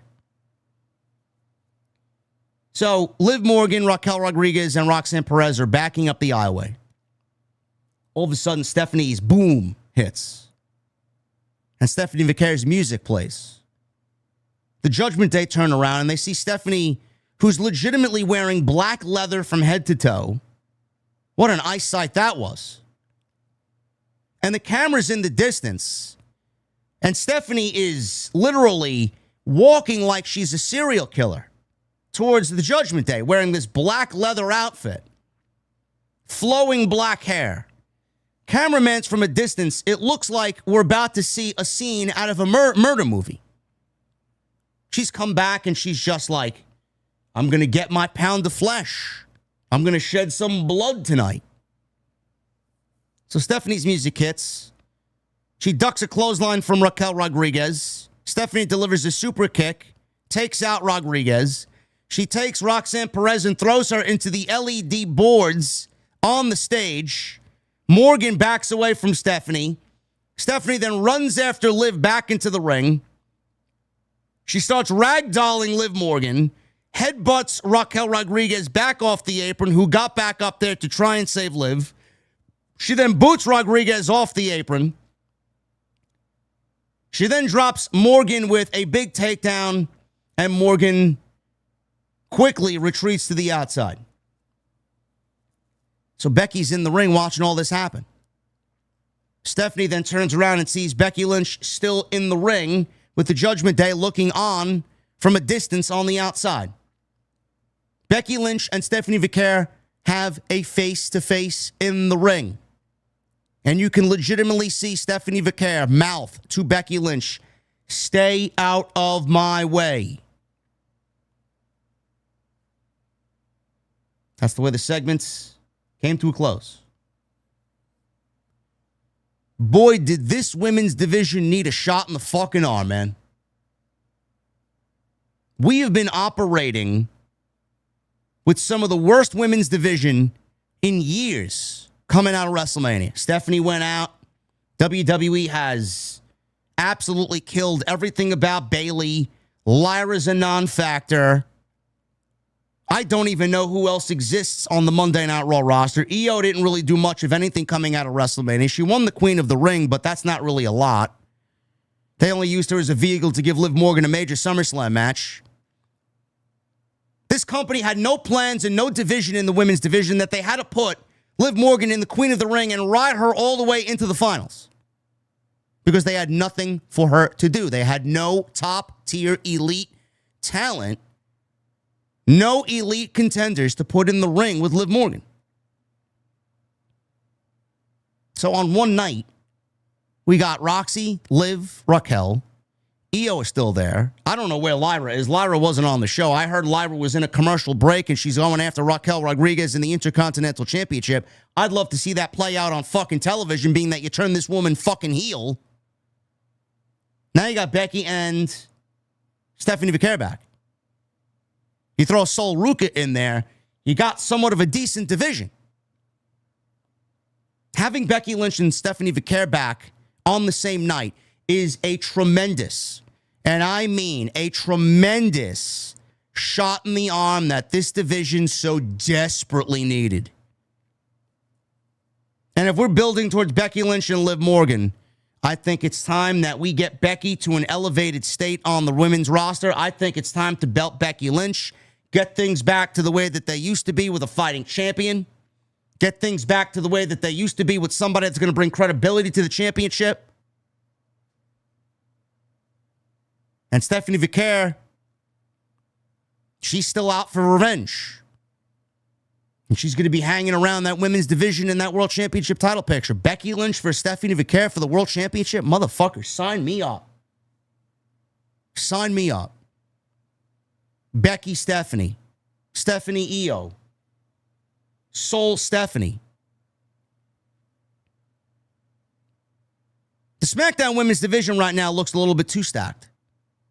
And that's with Rhea Ripley out. I don't know if WWE is going to have a call-up or two from NXT to kind of add to the Monday Night Raw division. They could certainly use another couple of bodies over there. Where's Jordan Grace? Get her on Monday. She would fit perfectly. New setting, new environment, new division, new people to work with. They haven't fucking done anything with her. Where is she? This was very, very, very needed. I would even move Julia. That's a good one. I've said that before in the past myself. I would move Julia to Monday night. 100%. I would absolutely move Julia to Monday night. She would be a welcomed addition to this Raw roster. Plus, I think she fed off Stephanie very well when they were in NXT together, leading the charge in that women's division. That's what she needs. That's what's going to be a difference maker for her. OBA FEMI. He walked up to Paul Heyman in the backstage area. He's got this Nigerian ceremonial dress on. Not really a dress, this outfit on. He looked really sharp tonight. Oba walks up to Paul Heyman in the backstage area. Oba never got to say thank you to Brock Lesnar for all the things that he said on Saturday. So the next time you see Brock Lesnar, tell him that I said thank you. Heyman says, that would be my pleasure, sir. Heyman said, congratulations, Oba. They shook hands, and Oba walks his way out to the ring to have a promo after he beat Brock Lesnar in maybe the worst Hell in a Cell match of all time.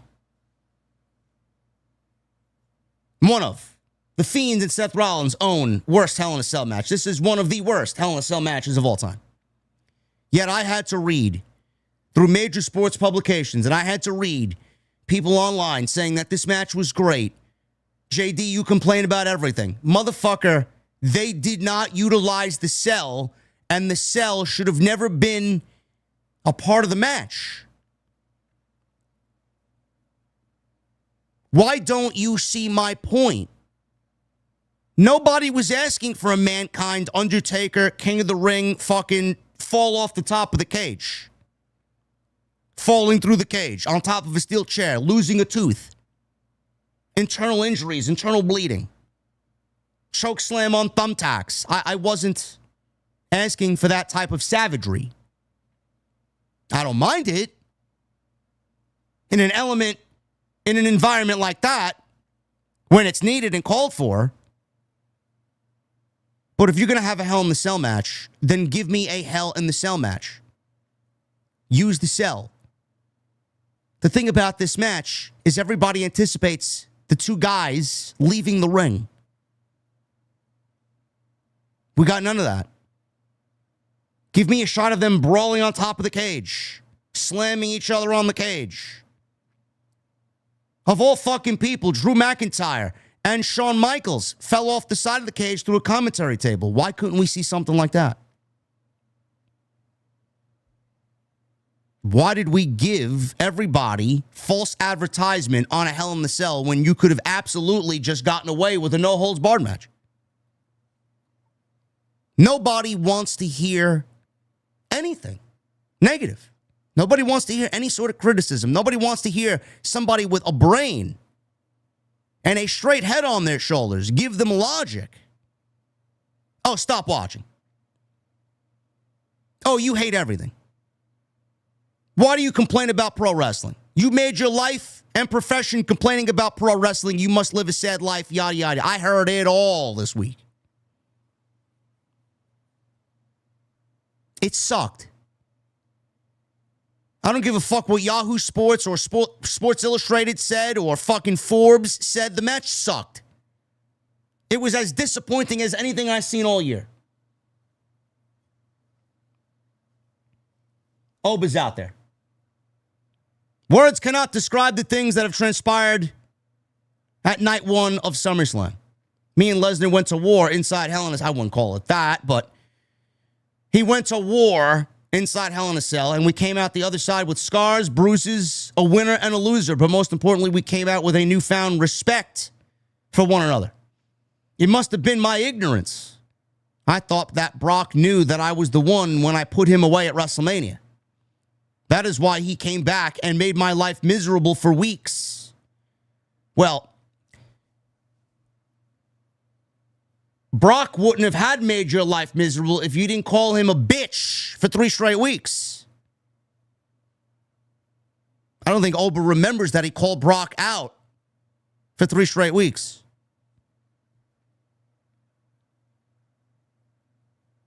I thought it was action born out of evil or envy or jealous. But now with wisdom and hindsight, I realize that it was all a test. He needed to come back and found out if he chose right.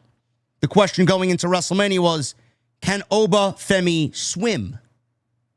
That question was answered very, very quickly, wasn't it? But then going into SummerSlam, the question changed.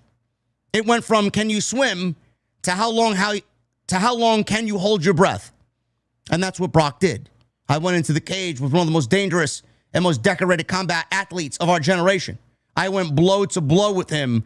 He took me to the deepest depths of the ocean, and he held me there. And guess what? I swam up. I emerged victorious, and I passed the test. And now the beast can finally rest. But now my destiny seems clearer than ever. But oftentimes when the path is clear, that is when men miss it.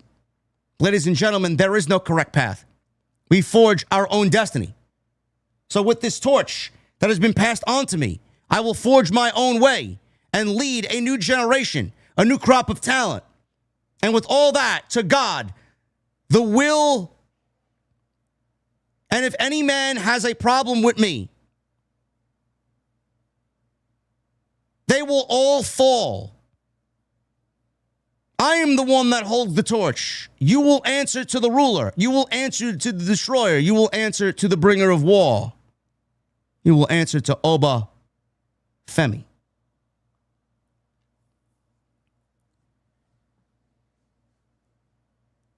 I was a little disappointed in this because when he finished, I was like, is that it? I mean, okay. Doesn't really give me a direction of where he's going. One thing I will say about this is, you know, I hear some of the ghouls online. Oba can't cut a promo. I don't know who you're listening to, but I think Oba's got everything that is needed for a top guy. He's adequate in the ring, and he's only going to get better. He's got the entrance. He's got the fan support behind him. He has one of the more decent theme musics that WWE has given anybody in this modern era. And he's a very good promo. The fact that he's a very good promo is what's going to take him higher than some people believe he will ever get. At the end of this segment, he walked up the aisleway, and the Visions music plays. Austin Theory comes out with Maxine Dupree, and Bron Breakker is staring at OBA FEMI. They have a stare down, and Bron Breakker would not take his eyes off of OBA FEMI. Intense stare off.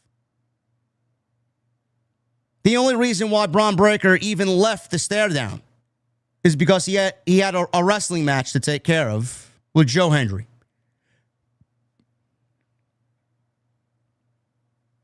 That's what we need to do. That's what we need to build around. That's your future WrestleMania main event for years to come. Right there. Those two guys. And they will have multiple main events together. Mark my words. Braun Breaker is out there with Austin Theory and Maxine Dupree against Joe Hendry. Braun Breaker is so upset at OBA FEMI that he continued to look in the aisleway. OBA FEMI wasn't even there anymore, and he continued to still look in the aisleway. He had his back turned to Joe Hendry. He wouldn't even acknowledge Joe Hendry at all. The bell rang. Breaker kept his back turned to Joe Hendry. He kept looking in the aisleway. Everybody was wondering if this guy was all right. Breaker turned around and clotheslined the holy shit out of Joe Hendry. This basically was a squash match for no reason whatsoever but to bury Joe Hendry even further, who also got no entrance. I know Solid Monster got super excited that they finally gave this guy an entrance. If he watched on Netflix, he would have realized that we went to commercial break after the Staredown with Braun Breaker and OBA FEMI. And we go into a commercial and we come back and we legitimately hear only 10 seconds of Joe Hendry's theme music. You know that one thing that got Joe Hendry over?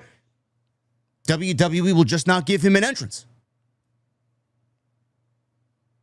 He got very upset when he realized that Joe Hendry's entrance took place in yet another commercial break. It's clearly a rib. Clearly doing it on purpose.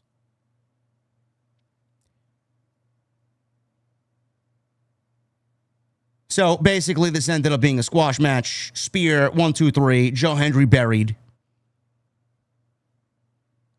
Can someone answer me this question? Why did we bring in Joe Hendry? Why did WWE go after Joe Hendry so hard? To bring him into the WWE, to bring him to NXT, to bring him to the main roster, and bury him the way that we've seen him buried. Does anybody have a logical explanation for this? Now, I'm not the biggest Joe Hendry guy, but, I mean, I'm not expecting much here, but holy shit. What a waste of fucking talent. This guy should be in the Intercontinental title picture, yet he's hanging around Danhausen. He's getting buried by the Vision. Why? Is that what they truly think of Joe Hendry? It doesn't make any sense to me. I can't wrap my head around bringing in a talent and going after them so hard to buy them out of their existing TNA deal so that you can bring him into NXT, only to then call him up after 6 months and bury him on the main roster. Danhausen's curse may be having a reverse effect. Joe Hendry may end up being cursed. Oh, but JD, Joe Hendry sucks. What do you expect from a jobber? That's exactly what he is and what he was coming in, a jobber. This guy was a former TNA world champion. This guy was a viral sensation. This guy comes on in and within months he's the NXT champion. I don't understand it. I'm not anticipating him winning the World Heavyweight Championship or the WWE Championship, but I mean, holy fuck. The negligence and the downright awful creative bestowed upon him. This jobber status that has been bestowed upon him. I know he's always wanted to be here. This is probably what he wants. I can't imagine he's happy.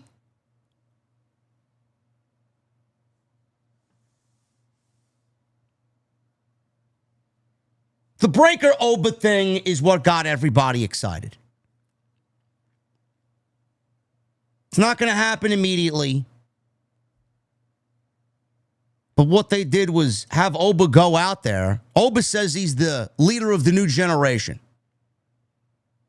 Everything goes through him now. You do realize that once upon a time that was Braun Breaker before OBA FEMI even hit Monday Night Raw. And then Braun Breaker wasn't the shiny new toy in Triple H's toy chest anymore. OBA FEMI was. They almost forgot Bron Breakker even existed. It was OBA FEMI and, oh yeah, this guy. What this did was, and hopefully what this will do, is get Bron Breakker out of the vision. Bron Breakker is going to use this as a way out of the vision. Bron Breakker is going to use this to once again find that old dog in himself who has seemingly gone lost in the vision.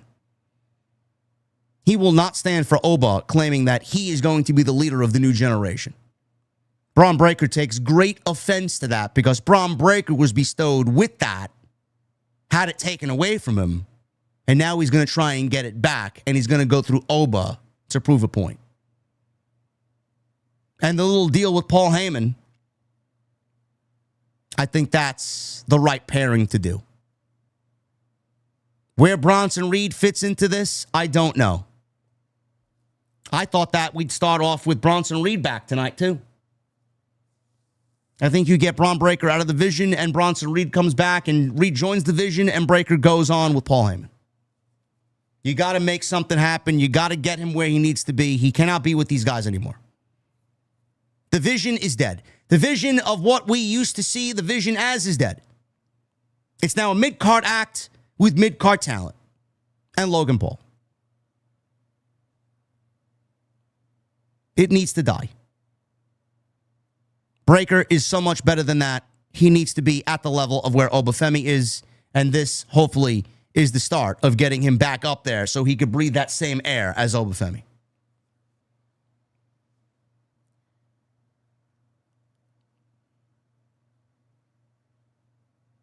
Jackie Rubin was backstage with Big Cass.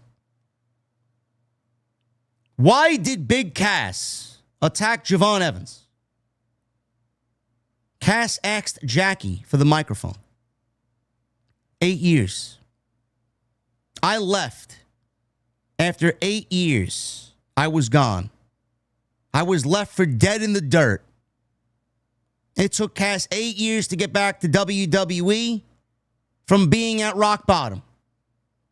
When it comes to Javon Evans, it's nothing personal, bro. You were just in the way. Make no mistake about it. I am here to stack bodies. Javon Evans was just the first, and he surely won't be the last. Again, not all that interesting, but Big Cass is back in WWE. I thought we'd go about this a completely different way. Gable, Penta. Chad Gable's out there. He's addressed Des Moines, Iowa as the new Intercontinental Champion. Oh, baby, I love this energy. Last night was the single greatest moment of my career. WWE showed highlights of it and did everything possible to not show you the mug root beer bulldog mascot celebrating along Chad Gable as they plastered an a mug root beer, A&W, mug root beer advertisement all over Chad Gable's family moment, this emotional moment with his family. And since then, everyone I've talked to is saying the same thing you guys were saying right now, that I deserve it. Now, I'm not a guy that has ever said I deserve anything. I tried to earn everything I get, but I made sure to thank every one of those people, and I've got a couple more people to thank tonight, and the first person I want to thank is Penta. And I want to thank Penta for being the epitome of a fighting champion and continuing to cement his legacy as potentially the greatest luchador in the history of this business. But most importantly, I came here tonight to make sure I thank all of you. I want to thank you for sticking with me for 10 years. And yes, it's been that long. For sticking with me every time I came this close. But it didn't happen for me. For sticking with me when I was Shorty G. God. Shorty G. And for believing in me when I made a promise that I was going to overcome every bit of it and become a singles champion in this company. I tell my kids every day, and I'm telling you right now, when you make a promise to yourself, you better bust your ass until you deliver on that promise. And I'm standing here to say, I crawled through a river of crap and came out clean on the other side. But I delivered my promise, and I'm proud to be your Intercontinental Champion. Penta comes out. Big entrance. gets in the ring. Chad, first of all, you deserve this beautiful title, man. Chad, last night we stole the show.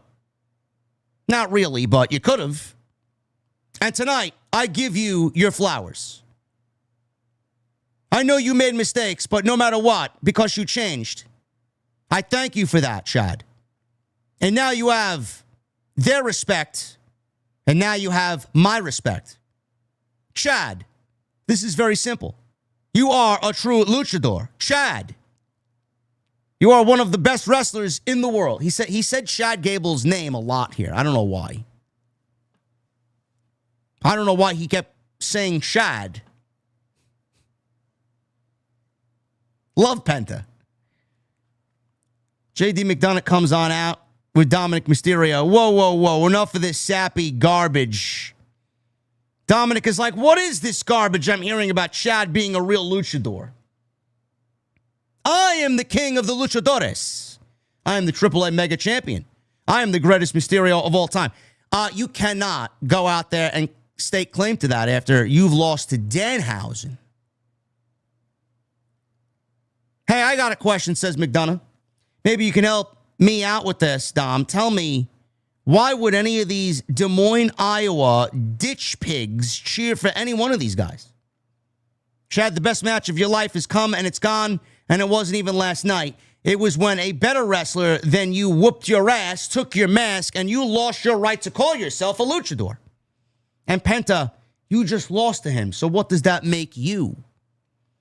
Dominik then says, excuse me, idiots. You and Chad are just keeping my title warm for me because at the end of the day, the Judgment Day is going around collecting all of the gold. And we can end your little journey at any time because we're done playing around. Chad Gable then says, anytime, Dom? Well, I think right here, right now in Des Moines, Iowa, sounds pretty neat. How about that? Dominik then says, the king accepts, and Penta yells for a referee. And we got a match. Impromptu tag team match here. Penta and Gable teaming up against the Judgment Day. Dominik Mysterio and JD McDonagh. We go to a commercial break, because of course we do. Gable gave Dominik an angle slam. He goes for a cover and a 2 count. McDonagh comes in, headbutts Gable. Gave him a suplex on the floor. And they go to a commercial break. Come back from the break. JD McDonagh landed a standing moonsault on Gable for a 2 count. Gable makes a comeback. McDonagh and Gable tag out. Dom and Penta in. Gable went up for a top rope moonsault. Dom blocked him with his boot. Gable turned it into an ankle lock. JD McDonagh interfered. Penta knocked him to the floor, kicked him. Mexican Destroyer. Dom sneakily takes the hammer, the belt hammer at ringside, slipped it into his boot. He went for a 619 on Chad Gable. Gable blocked the 619. Saw that he had a hammer in his boot. Saw that he tried to cheat. The referee sees it. Gable takes the hammer and gives it to the referee. Dominik is angry. He takes Gable's head and snaps him over the top rope. Penta, behind the referee's back, takes the IC title and nails Dominik in the face with it. The referee didn't see it. Gable then gives McDonagh Chaos Theory for the 1, 2, 3. Not bad. Not bad. Notice no Danhausen, yes. Notice how much better the show is without Danhausen's slop. I got to say something about Gable here, bro. I got to say something. Love Gable. Love that he's the IC champion. Love that he's got this moment. We need Gable to be less sappy. We need Gable to be less... Thank you, guys. Thank you, guys. I love you guys. We need Gable to be less that. And we need Gable to be fan-friendly and for the fans and appreciative of the fans that were here as his ride or die for 10 years through all the down periods and all the lows and the highs. I get it. Shorty G, I get it. Brother, we need Chad Gable to be a killer while at the same time having respect for Lucha Libre and showing appreciation towards the fans. I'm just saying. The more you give us sappy, I love everything, I got to do everything the right way, I love you guys, Chad Gable, that is going to die 1,000 fucking deaths. It really is. You got to make him into a fucking killer. Gable is a beast. He can be a beast and still be appreciative of how he got here. And appreciative to all the fan support at the same time.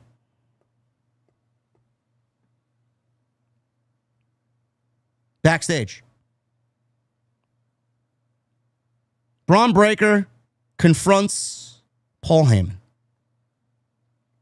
Heyman saw what Bron Breakker did to Joe Hendry. Breakker says that OBA FEMI is getting in his way and he's going to do something about it. Heyman then says, you should do something about it. Breakker asked Heyman, where is OBA FEMI? How would I know where OBA FEMI is? Breakker says that Heyman's right. Yeah, you're right. I apologize. I just thought that Femi is your new best friend. Heyman starts laughing. Breakker walks away. Heyman makes this weird, angry yet sinister look. And in the background, we saw Adam Pearce having a conversation with Lyra Valkyria, who once again was not on the actual live television show. So much for that heel turn, huh? Main event. Royce Keys and Jacob Fatu. This was the main event of the Fallout show from SummerSlam here on Monday Night Raw. I didn't really have any interest in this. I don't have any interest in Royce Keys at the moment. I feel like he's just there. He's ice cold. Jacob Fatu, sadly, I feel the same way about Jacob Fatu. Don't really care.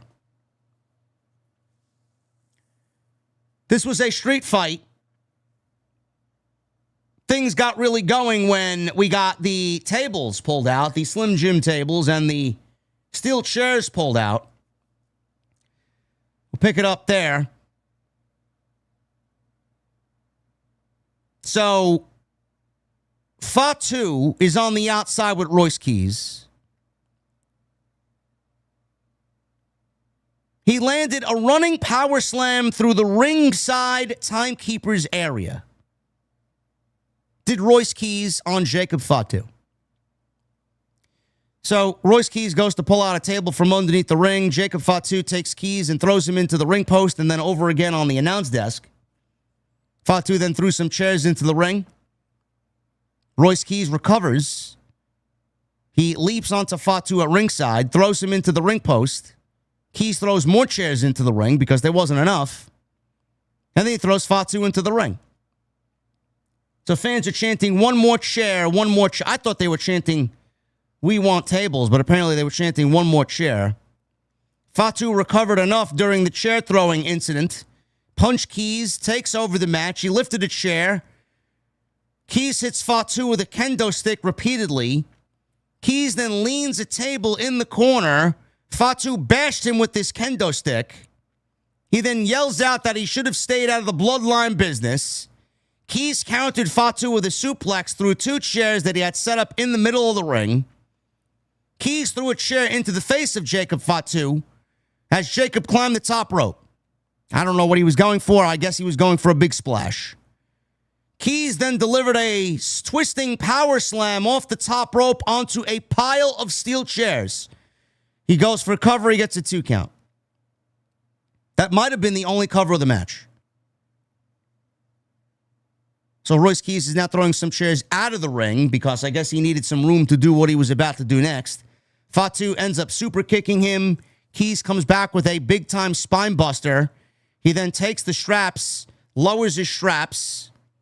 Fatu recovers enough, gives Keys a pop-up Samoan drop through the table that he just put up in the corner a little bit ago. Fatu climbs the top rope, mighty moonsault. You figured that was it and go for the cover 1, 2, 3. No, Jacob Fatu then rushes to the corner and then jumps onto Royce Keys with the Tongan death grip. And Royce Keys passes out. Jacob Fatu doesn't release the grip, and he keeps the hold applied. He's yelling, "This is family business. This is family business." He sets up Keys in the corner and delivers 2 hip attacks. He then puts a steel chair around Royce Keys' neck. Now, at this point, Royce Keys is bleeding from the mouth because of the tongue and death grip and the 2 Fatu splashes in the corner. Adam Pearce runs out there as fast as I've ever seen him run out. He gets in Jacob Fatu's face. He needs to calm down. There's other officials out there. Jason Jordan's out there. A couple other guys out there. So Fatu Tease leaving the ring. He then returned, did his little gimmick walk. Full steam ahead, hip attack into Royce Keys with the chair around his neck. They showed Royce Keys bleeding from the mouth profusely. The camera followed up the aisleway where Roman Reigns comes on out. Roman Reigns' theme music goes off the air with him standing in the aisleway, Royce Keys on the ground bleeding, Jacob Fatu in the ring, and both Jacob Fatu and Roman Reigns acknowledge each other with the ones in the air. At the end of the show, the camera followed Reigns to the back. Rey Mysterio said, well, Rey Mysterio was there in the back. The camera follows Reigns to the back, and all of a sudden he meets Rey Mysterio in the back. I thought we were about to get a title match at some point. Rey Mysterio is the next challenger for the World Heavyweight Championship. Rey Mysterio tells Roman, "You know I'm the general manager of AAA, right?"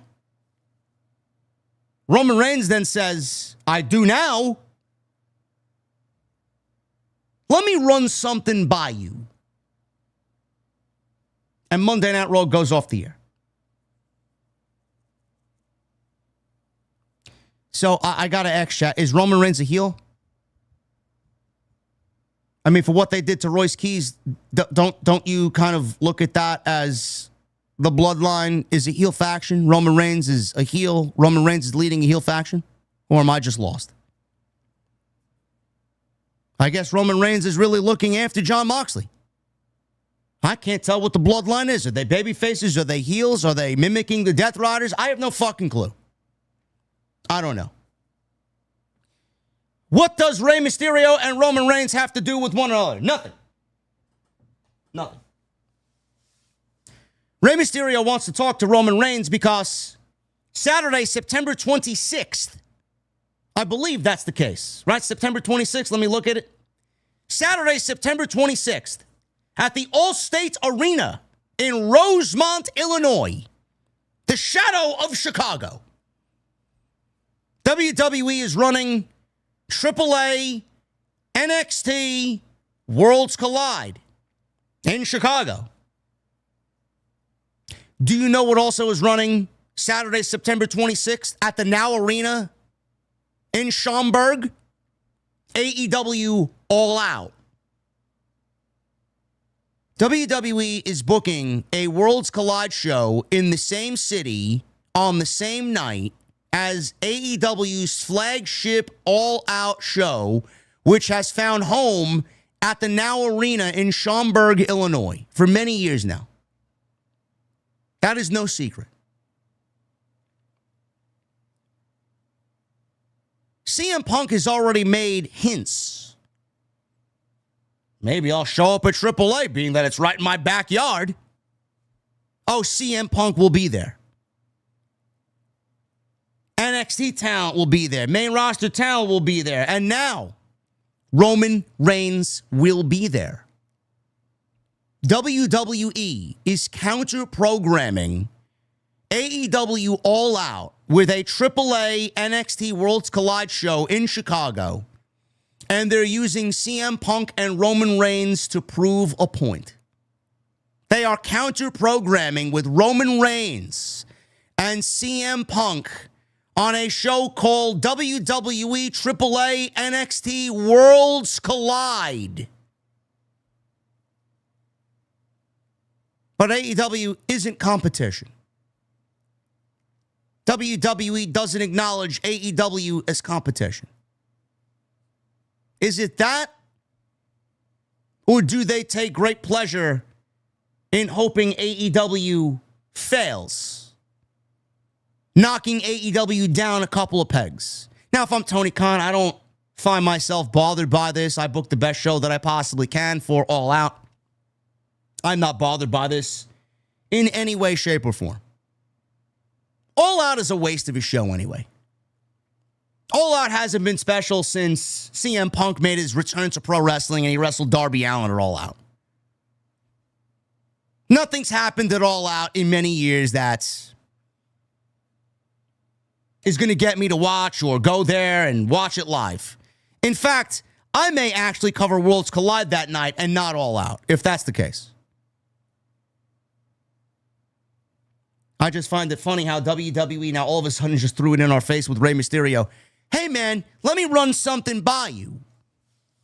Gee, I wonder what that would be. Thank you guys for this great show tonight. Hopefully you did enjoy it. If you did enjoy it, I would love you if you hit that thumbs up. 1,000 likes. We hit 1,000 likes. Thank you guys very much for all your support. Follow me on social media at JD from NY206. Twitter, Instagram, TikTok, and Cameo. Hit that subscribe button down below. Turn the bell for notifications. Go check out all the great content on the channel from this past weekend, man. We were busy bees over here. And the action doesn't stop. Tomorrow morning, I'll be live with the coach at 11:30 a.m. on the 2 count. And then Tuesday Night Titans with the Solid Monster tomorrow night right here at 8:30 p.m. Eastern. Super chats are open. Get them on in. We're going to hang out in just a second.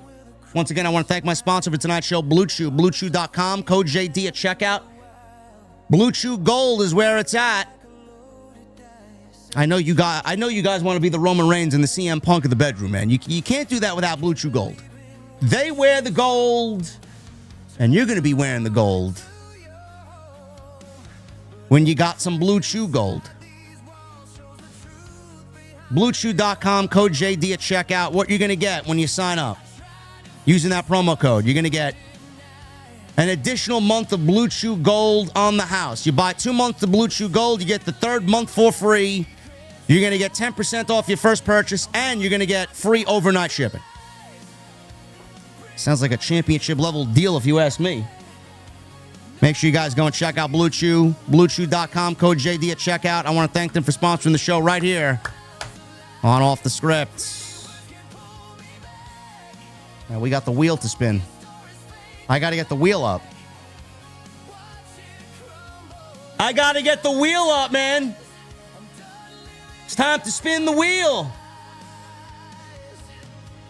The wheel o' fun. Let's get the wheel over here. I'm glad you guys are enjoying the wheel, man. Glad you guys are enjoying the wheel. All right, let's delete the names from the last time we did the wheel. There was a lot of names on the wheel last time, bro. Holy fuck. All right, let's go wheel. I think that's it, right? There we are. We got the wheel. All right. All right, let's run through this. We hit the goal. You guys are awesome. We hit the goal. And you guys have killed it once again with the super chats, man. You guys are fucking awesome. Let me refresh this because I know YouTube doesn't show all the donations and all the super chats. So let's get through this here. Refresh. There we go. Caden with a $1.99 Happy Monday Night Rocks OTS for life. It could be Monday Night Rocks 7 days out of the week. Michael Krause with a 2 OTS. Join the tap room. How you know? Yeah. Thank you, Michael. Michelle with a 2. Funny that Roman doesn't wear the Ulafala anymore. Well, he's the tribal chief. He's the OTC 1. Andrew Cool with the $1.99. Do you see Mara Sade, Jakara Jackson returning to WWE or AEW? Honestly, bro, I don't even care. I wasn't big on her, as many people were, and I don't really see the appeal there. Wasn't she a tag team partner with Lash Legend? She fits Lash better than Nia does. That's all I'll say. Captain Solo at 61 months. Hey, Paul Levesque, where was this LA night and where's he been hiding? Yeah.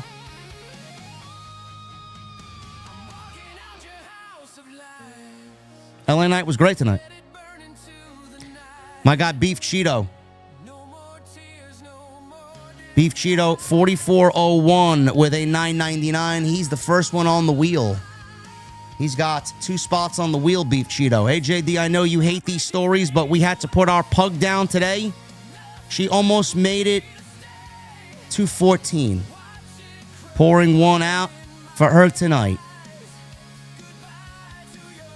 I'm sorry to hear that, brother. My thoughts and prayers with you. I know very well what it means to lose one of the fur babies. I wish you the best, man. I hate hearing stuff like that, but we totally sympathize with you, brother. Let it out. Just let it out. Also, Beef Cheeto, you got to reach out to me, brother. I know you won the wheel last time we won the wheel. I got to get you your shit. I don't know if you've reached out to me, but you might have reached out to me on Instagram. I gotta see. I gotta see. But you know what, Beef Cheeto, I'm gonna give you another spot on the wheel, brother. You got 3 tonight. Baltimore Jackson with a $199. It's great to have Big Cass back on this roster. I hope for the best. I hope for the best. Cody Snyder with a 2. Fuck yes. La Primera. Brother, it could be La Primera 7 days out of the week. Baltimore Jackson with a $9.99. Baltimore Jackson finds himself on the wheel twice. Baltimore Jackson.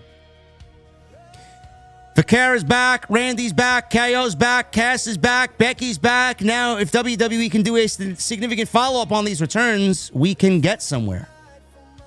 They're finally operating at full strength, almost. Bron vs. Oba is brewing. I'll take it. Take my money. Baltimore Jackson with an additional $4.99. I can't wait. Put Stephanie Vaquer on the wheel.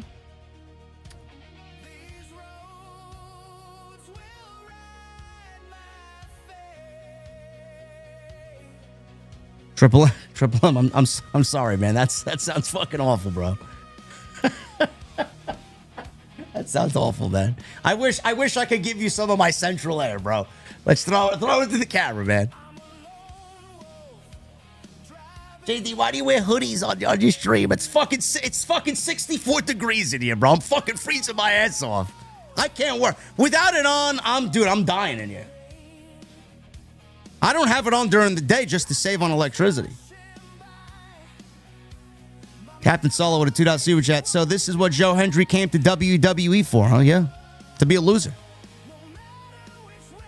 Best in the world, Matt with a $5 super chat. I think Big Cash should destroy the Mug Root Beer Bulldog next. I would love to see that. North Star is for life. 07 with a new membership. Oh my goodness. North Star, what the fuck are we drinking tonight in the beer garden? Captain Solo. Captain Solo's looking for some wheel redemption here tonight, you know? Captain Solo's got 2 spots on the wheel. Take note, all AEW and TNA wrestlers. Look at Powerhouse Hobbs, Joe Hendry, Ethan Page, Ricky Starks, and Jordan Grace. Do not go to WWE. Stay where you are.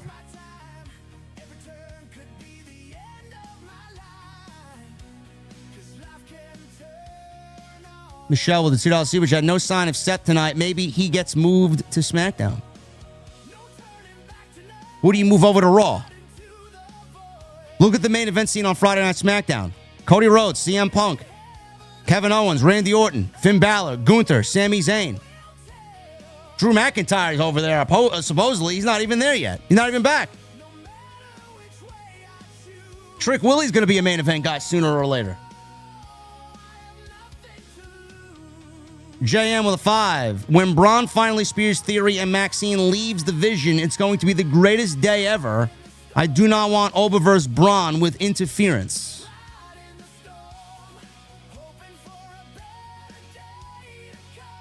Bron needs to be out of the Vision.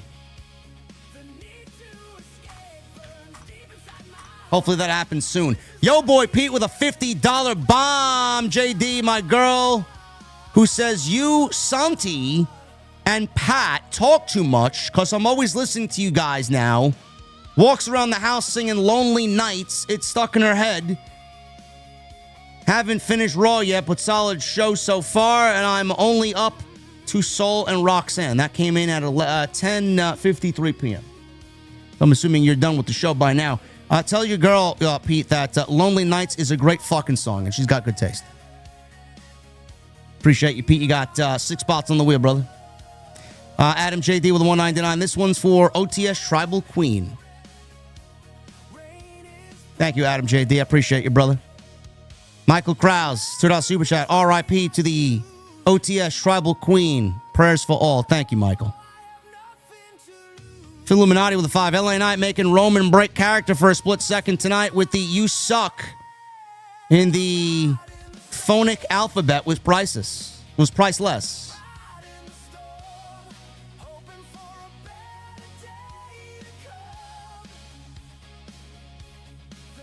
Let Maine with a $5 Super Chat. What's up, JD OTS family? Raw after SummerSlam better than Raw after Mania. Not even close. Absolutely.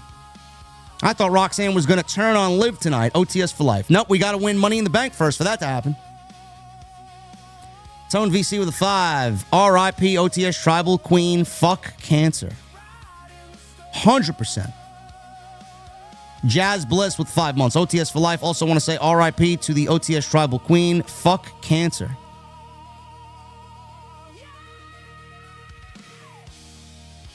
Street Fighter with $5 Super Chat. JD, did you see what Stephanie was wearing? Oh my goodness. Shucky ducky. Brother, I was way ahead of you, man.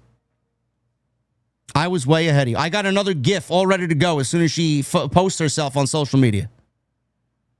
My guy, Beantown. He's already won the wheel, but he doesn't give a shit. He's got 3 spots on the wheel. Thank you, Beantown. I appreciate you, man.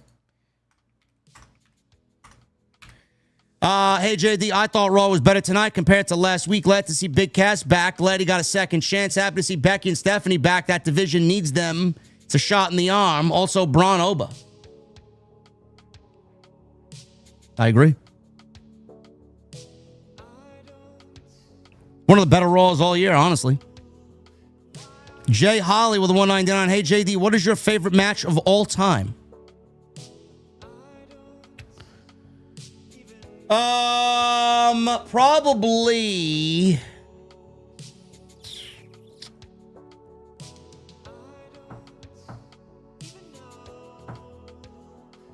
Probably Undertaker and Shawn Michaels, WrestleMania 25.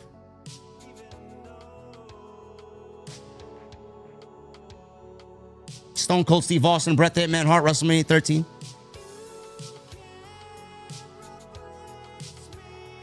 Jorge Santori with a 9 months. Hey, JD, I was at the Yankees and Cardinals game tonight, and we lost. Going on Friday again against the Braves. Can't wait for y'all to destroy us. I don't know, man. The Braves are still kind of up and down. Hardcore Kevin with a $2 Super Chat. Hear me out, JD. Roman Reigns versus the mighty Omos. No. No. Gregory Cruz. Gregory Cruz has 2 spots on the wheel, Gregory Cruz. He's looking for a wheel win tonight, huh? Happy I got a good Monday Night Raw for my birthday. Happy birthday, Gregory. Let me see some birthday cake emojis in the chat for my guy, Gregory Cruz. Best in the world, Matt. With a 20 spot. He got 3 spots on the wheel. Best in the world, Matt. This one is for Jen, our OTS Tribal Queen. She was always a fixture during the pre-shows here and one of the first who made me feel welcome after becoming a VIP here almost 2 years ago. RIP, Tribal Queen, and one's up. Thank you, Matt. Appreciate you being here, brother. Destroy with a $5 super chat.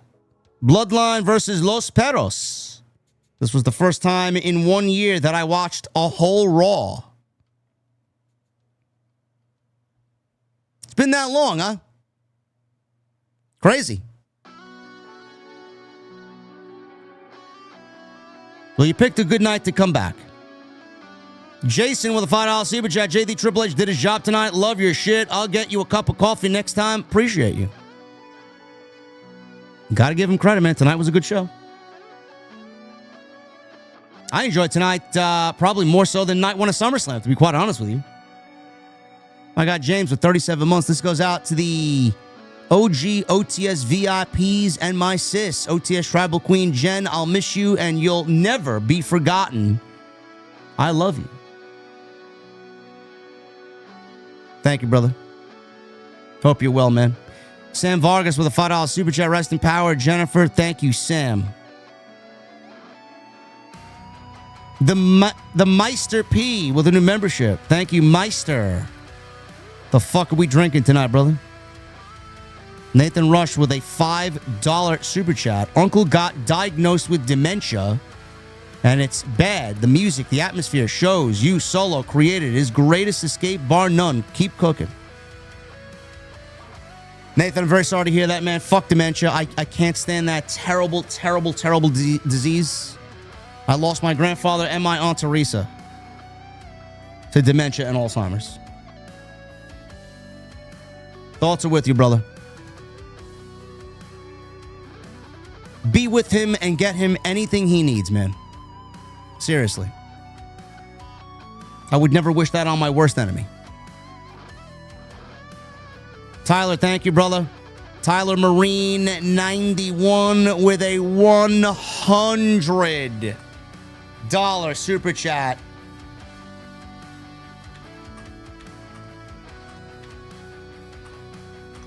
Tyler Marine's got 11 spots on the wheel. Thank you, brother. Tribal Chief, 36 months. Rest in peace, Tribal Queen. I beat cancer, JD knows. Raw was awesome. More shows like this. Triple H, OTS for life, pal. Thank you, brother. I hope you are well.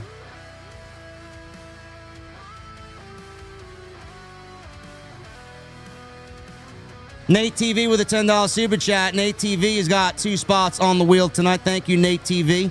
Rest in peace, Jen. She was a good woman. One of the first OTS members to welcome me here back in 2021. I've looked up and respected her ever since we fought lots of trolls together. We will never have another Jen. I didn't spin the wheel. You know what?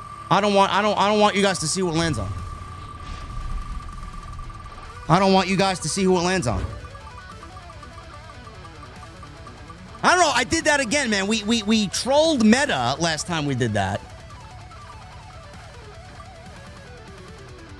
I don't understand it. Did it stop? I hope it stopped. Let me see. Yes, it stopped. It stopped. All right. Let's get back to the wheel. I don't know why I keep doing that. 2 times now.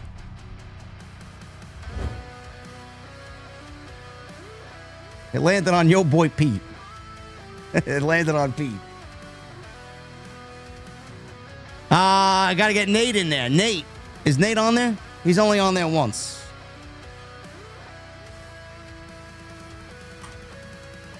There he is.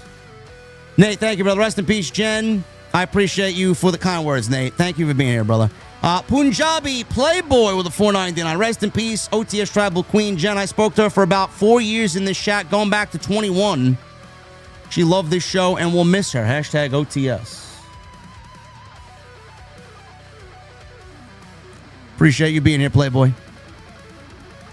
It's nice to see that Jen made a difference in a lot of people being here, man, and welcomed everybody to the community. I got AJ Body with a $4.99. I prefer LA Knight winning the Money in the Bank contract instead of losing to Roman at Money in the Bank pay-per-view. He's going to suffer like Drew did at Clash. I agree. But now we're hearing rumors of Trick Williams losing the United States Championship because he's going to win Money in the Bank. I don't think Trick Williams is ready for the World Championship. I don't. Mother Lover. $20 super chat. I'm sure you know I'm the GM of AAA. I do now. Really demonstrated that Roman's character doesn't really give a shit about anything that doesn't pertain to him or his bloodline, and I love it. Always the small details.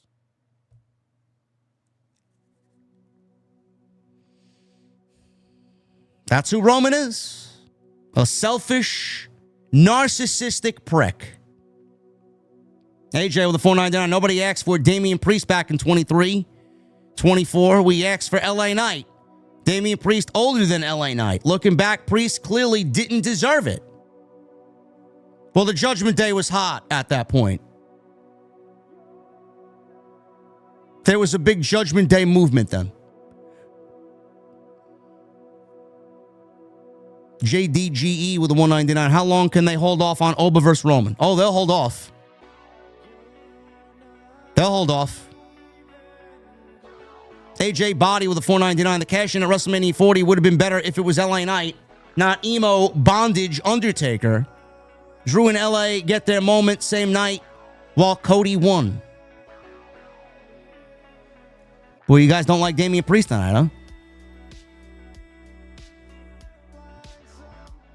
My guy RD Gergs with a $10 super chat. He's got 2 spots on the wheel, Gergs. What's up, JD? What's your favorite franchise out of Call of Duty, Black Ops, Battlefield, and Halo? For me, it's Battlefield. Much love to you and your family. OTS in the building. Yeah. Black Ops is probably my favorite. The old school Treyarch developmental team is my favorite. I hate Infinity Ward and I hate what they've become. Black Ops 3 is the best Call of Duty of all time. If they need a port over from the original PlayStation systems to PS5, it should be Black Ops 3. Hopefully that's the next to get a port over to the PS5. AJ with a 499. If Damian Priest and out-of-breath Jey Uso can get a few-month title reign, so can LA Knight. Listen, I agree with you guys. I agree. New Bendy. Haven't seen New Bendy in the chat in a while. New Bendy, welcome back, brother. 499.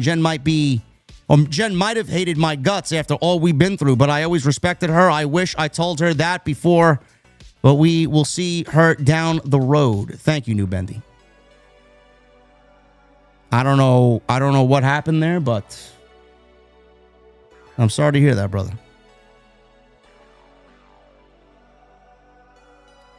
Lennon with a 20. We'll show them, pal. Yeah. My guy Cesar with a 5 months. Hi, JD. Hope all is well. OBA FEMI was the one who eliminated Bron Breakker at this year's Royal Rumble, so there is some history there. Good eye. Good eye.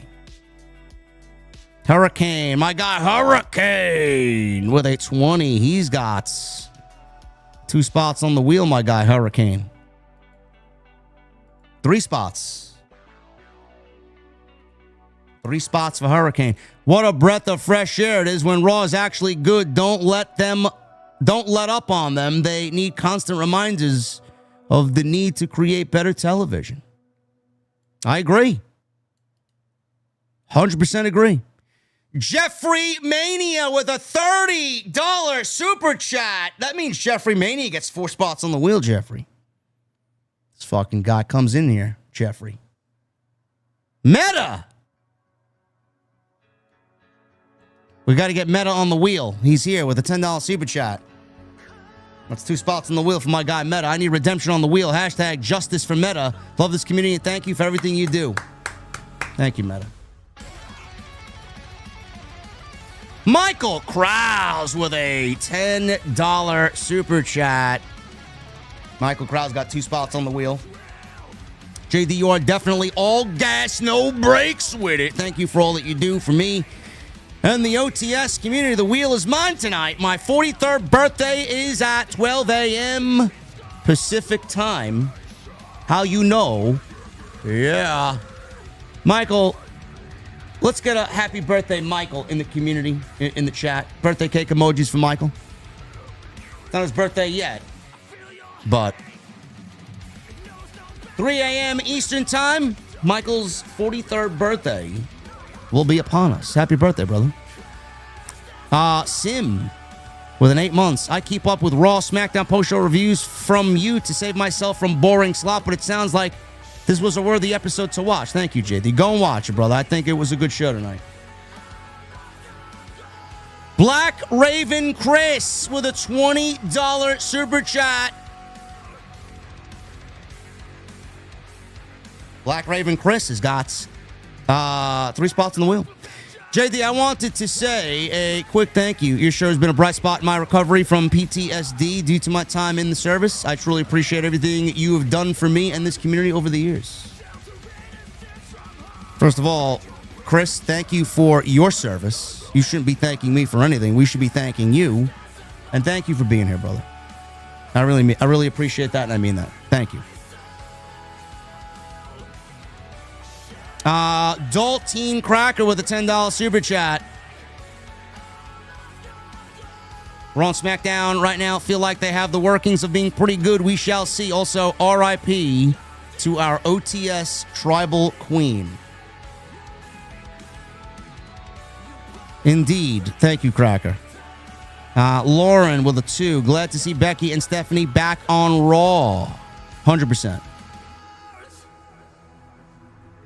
Coleman with a new membership. Aiden Coleman. What are we drinking tonight, Aiden? 3 Pages of Horror wants redemption on the wheel. He's got himself 2 spots on the wheel. No message, though. Thank you, 3 Pages. Lauren with a 2. LA Knight is getting pushed. OBA FEMI winning Money in the Bank. Why would OBA FEMI win Money in the Bank? Ugly in the Morning with a $13.99 super chat. That's a $10 super chat, so that's 2. 2 spots on the wheel. JD, I know you don't listen to Mr. Bungle, but 1991 Bungle is where Slipknot stole their entire gimmick from. Also, Michael Cole. Get Michael Cole off these PLEs. He's insufferable.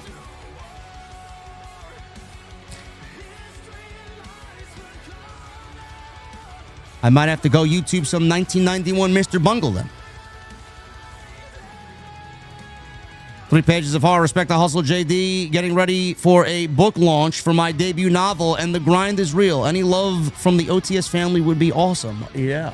3 Pages of Horror. I want to see some prayer emojis for 3 Pages of Horror. Wishing him luck on this book launch and the debut of his novel. Love to see people grinding, doing what they love to do, man. Thank you very much for being here. Mother Lover with a $1.99. Oh my God, everything's great. Oh man. Yep. Everything's great. Everything's great. Cesar with a 5. Hey, Triple H is a fraud.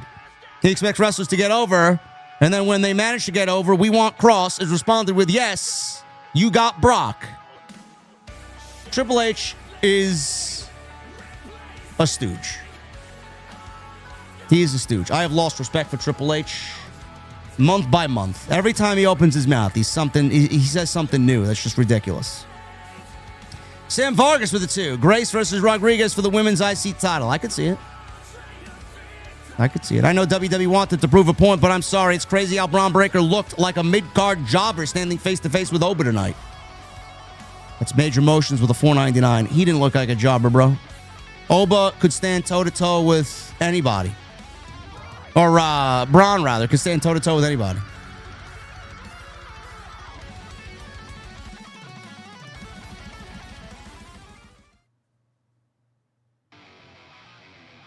Phil with a $9.99. Phil's got a spot on the wheel. 2 spots on the wheel, actually. Braun and Oba was awesome. Big Cass looks incredible. Stephanie and Becky are finally back with the shot in the arm the division needed. And Roman and Triple H to compete with AEW. Joe Hendry's buried. Yes, I agree. Roman and Triple H is going to be hilarious. Competing on the same night as All Out. Phil also with a $4.99. Also, question meant to ask you this last night. Could WWE set up Nick Aldis for Sami Zayn with him screwing him over again and again? Well, if that was the case, I don't know why they immediately made him general manager of SmackDown again.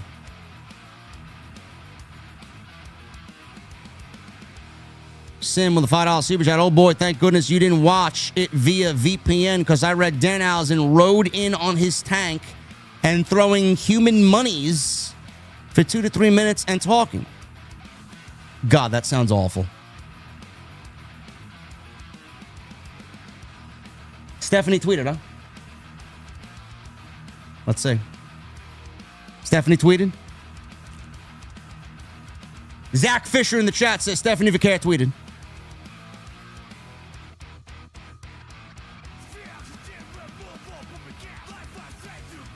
Let's see.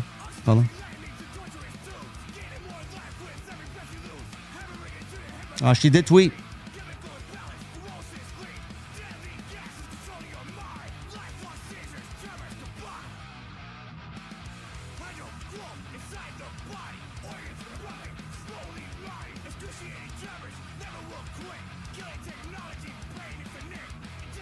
She did tweet 28 minutes ago.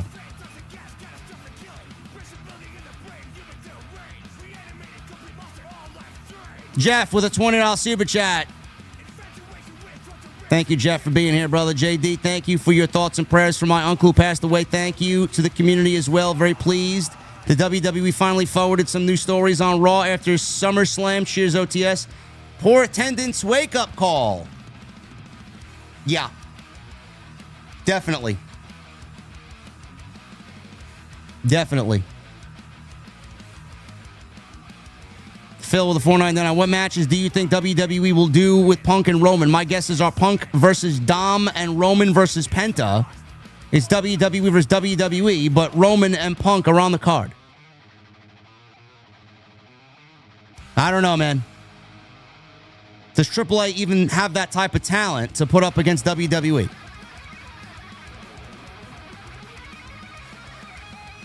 Hollywood guy with the $2 super chat. Were you a fan of the La Resistance tag team? No. I was not. Cody Snyder with $2 super chat. Need AJ Lee, Drew McIntyre, Rhea, and Bronson now. Yeah, I mean, it's amazing how many more people are still out.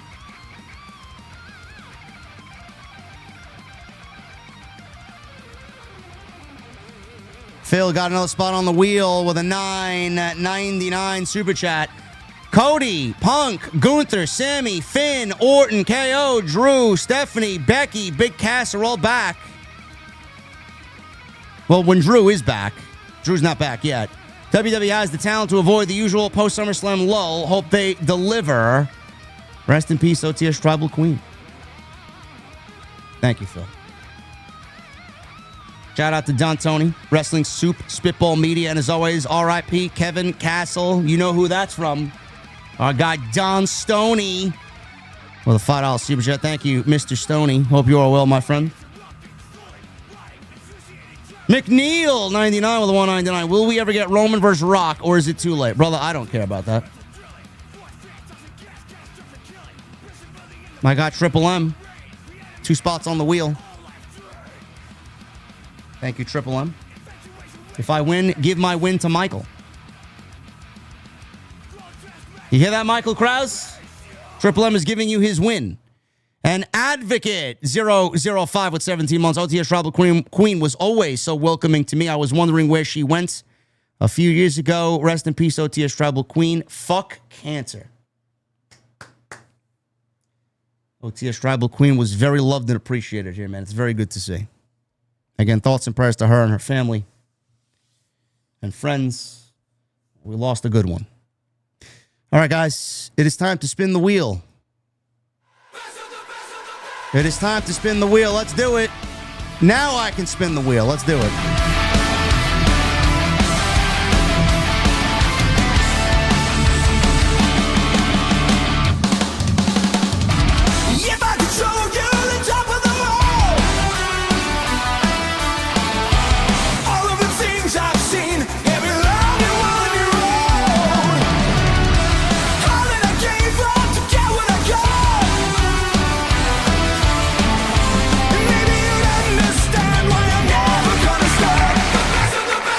right, listen.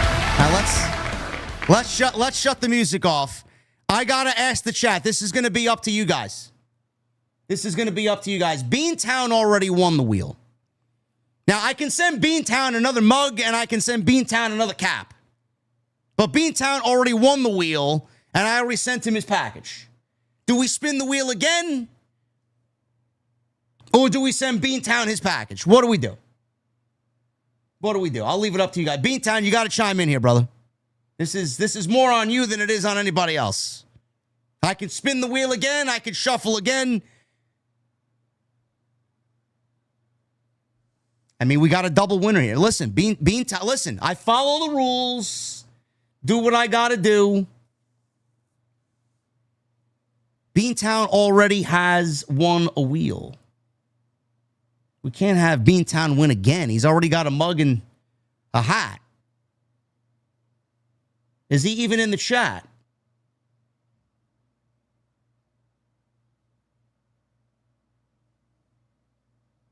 All right, I'm going to make an executive decision. I don't think Beantown is here.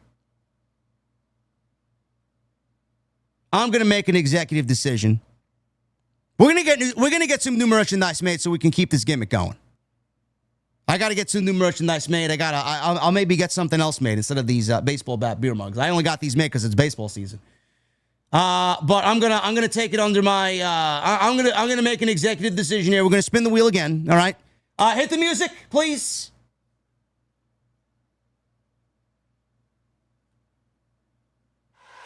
There we go. All right. Shuffle it again.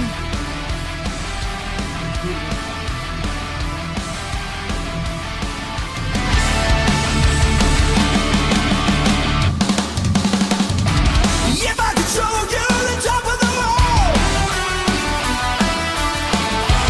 all of the things I've seen, every long and winding road, all that I came from to get what I got, and maybe you'd understand why I'm never gonna stop. The best of the best. We got Jeffrey Mania. Meta was so close. Meta was so close. So close. Hashtag justice from Meta is still in effect. Jeffrey Mania 24. Reach out to me, brother. Twitter, Instagram, message me. Full name, address, where I'm sending you shit. And we will do our thing, man. Thank you guys for a great show tonight. I appreciate you all very much. Thank you for the tremendous support all weekend. We will be back tomorrow with the 2 count, 11:30 a.m. with the coach, and then 8:30 p.m. Me and the Solid Monster on Tuesday Night Titans. Follow me on social media at JD from NY206, Twitter, Instagram, TikTok, and Cameo. Hit that subscribe button down below. Turn on the bell for notifications. Go and check out all the content on the channel. There is plenty of it. And continue to hit that thumbs up and leave me a comment down below. Let me know what you guys thought of tonight's Monday Night Raw. Until tomorrow night, guys, I'll see you right back here with more on Tuesday Night Titans. I'll see you guys later.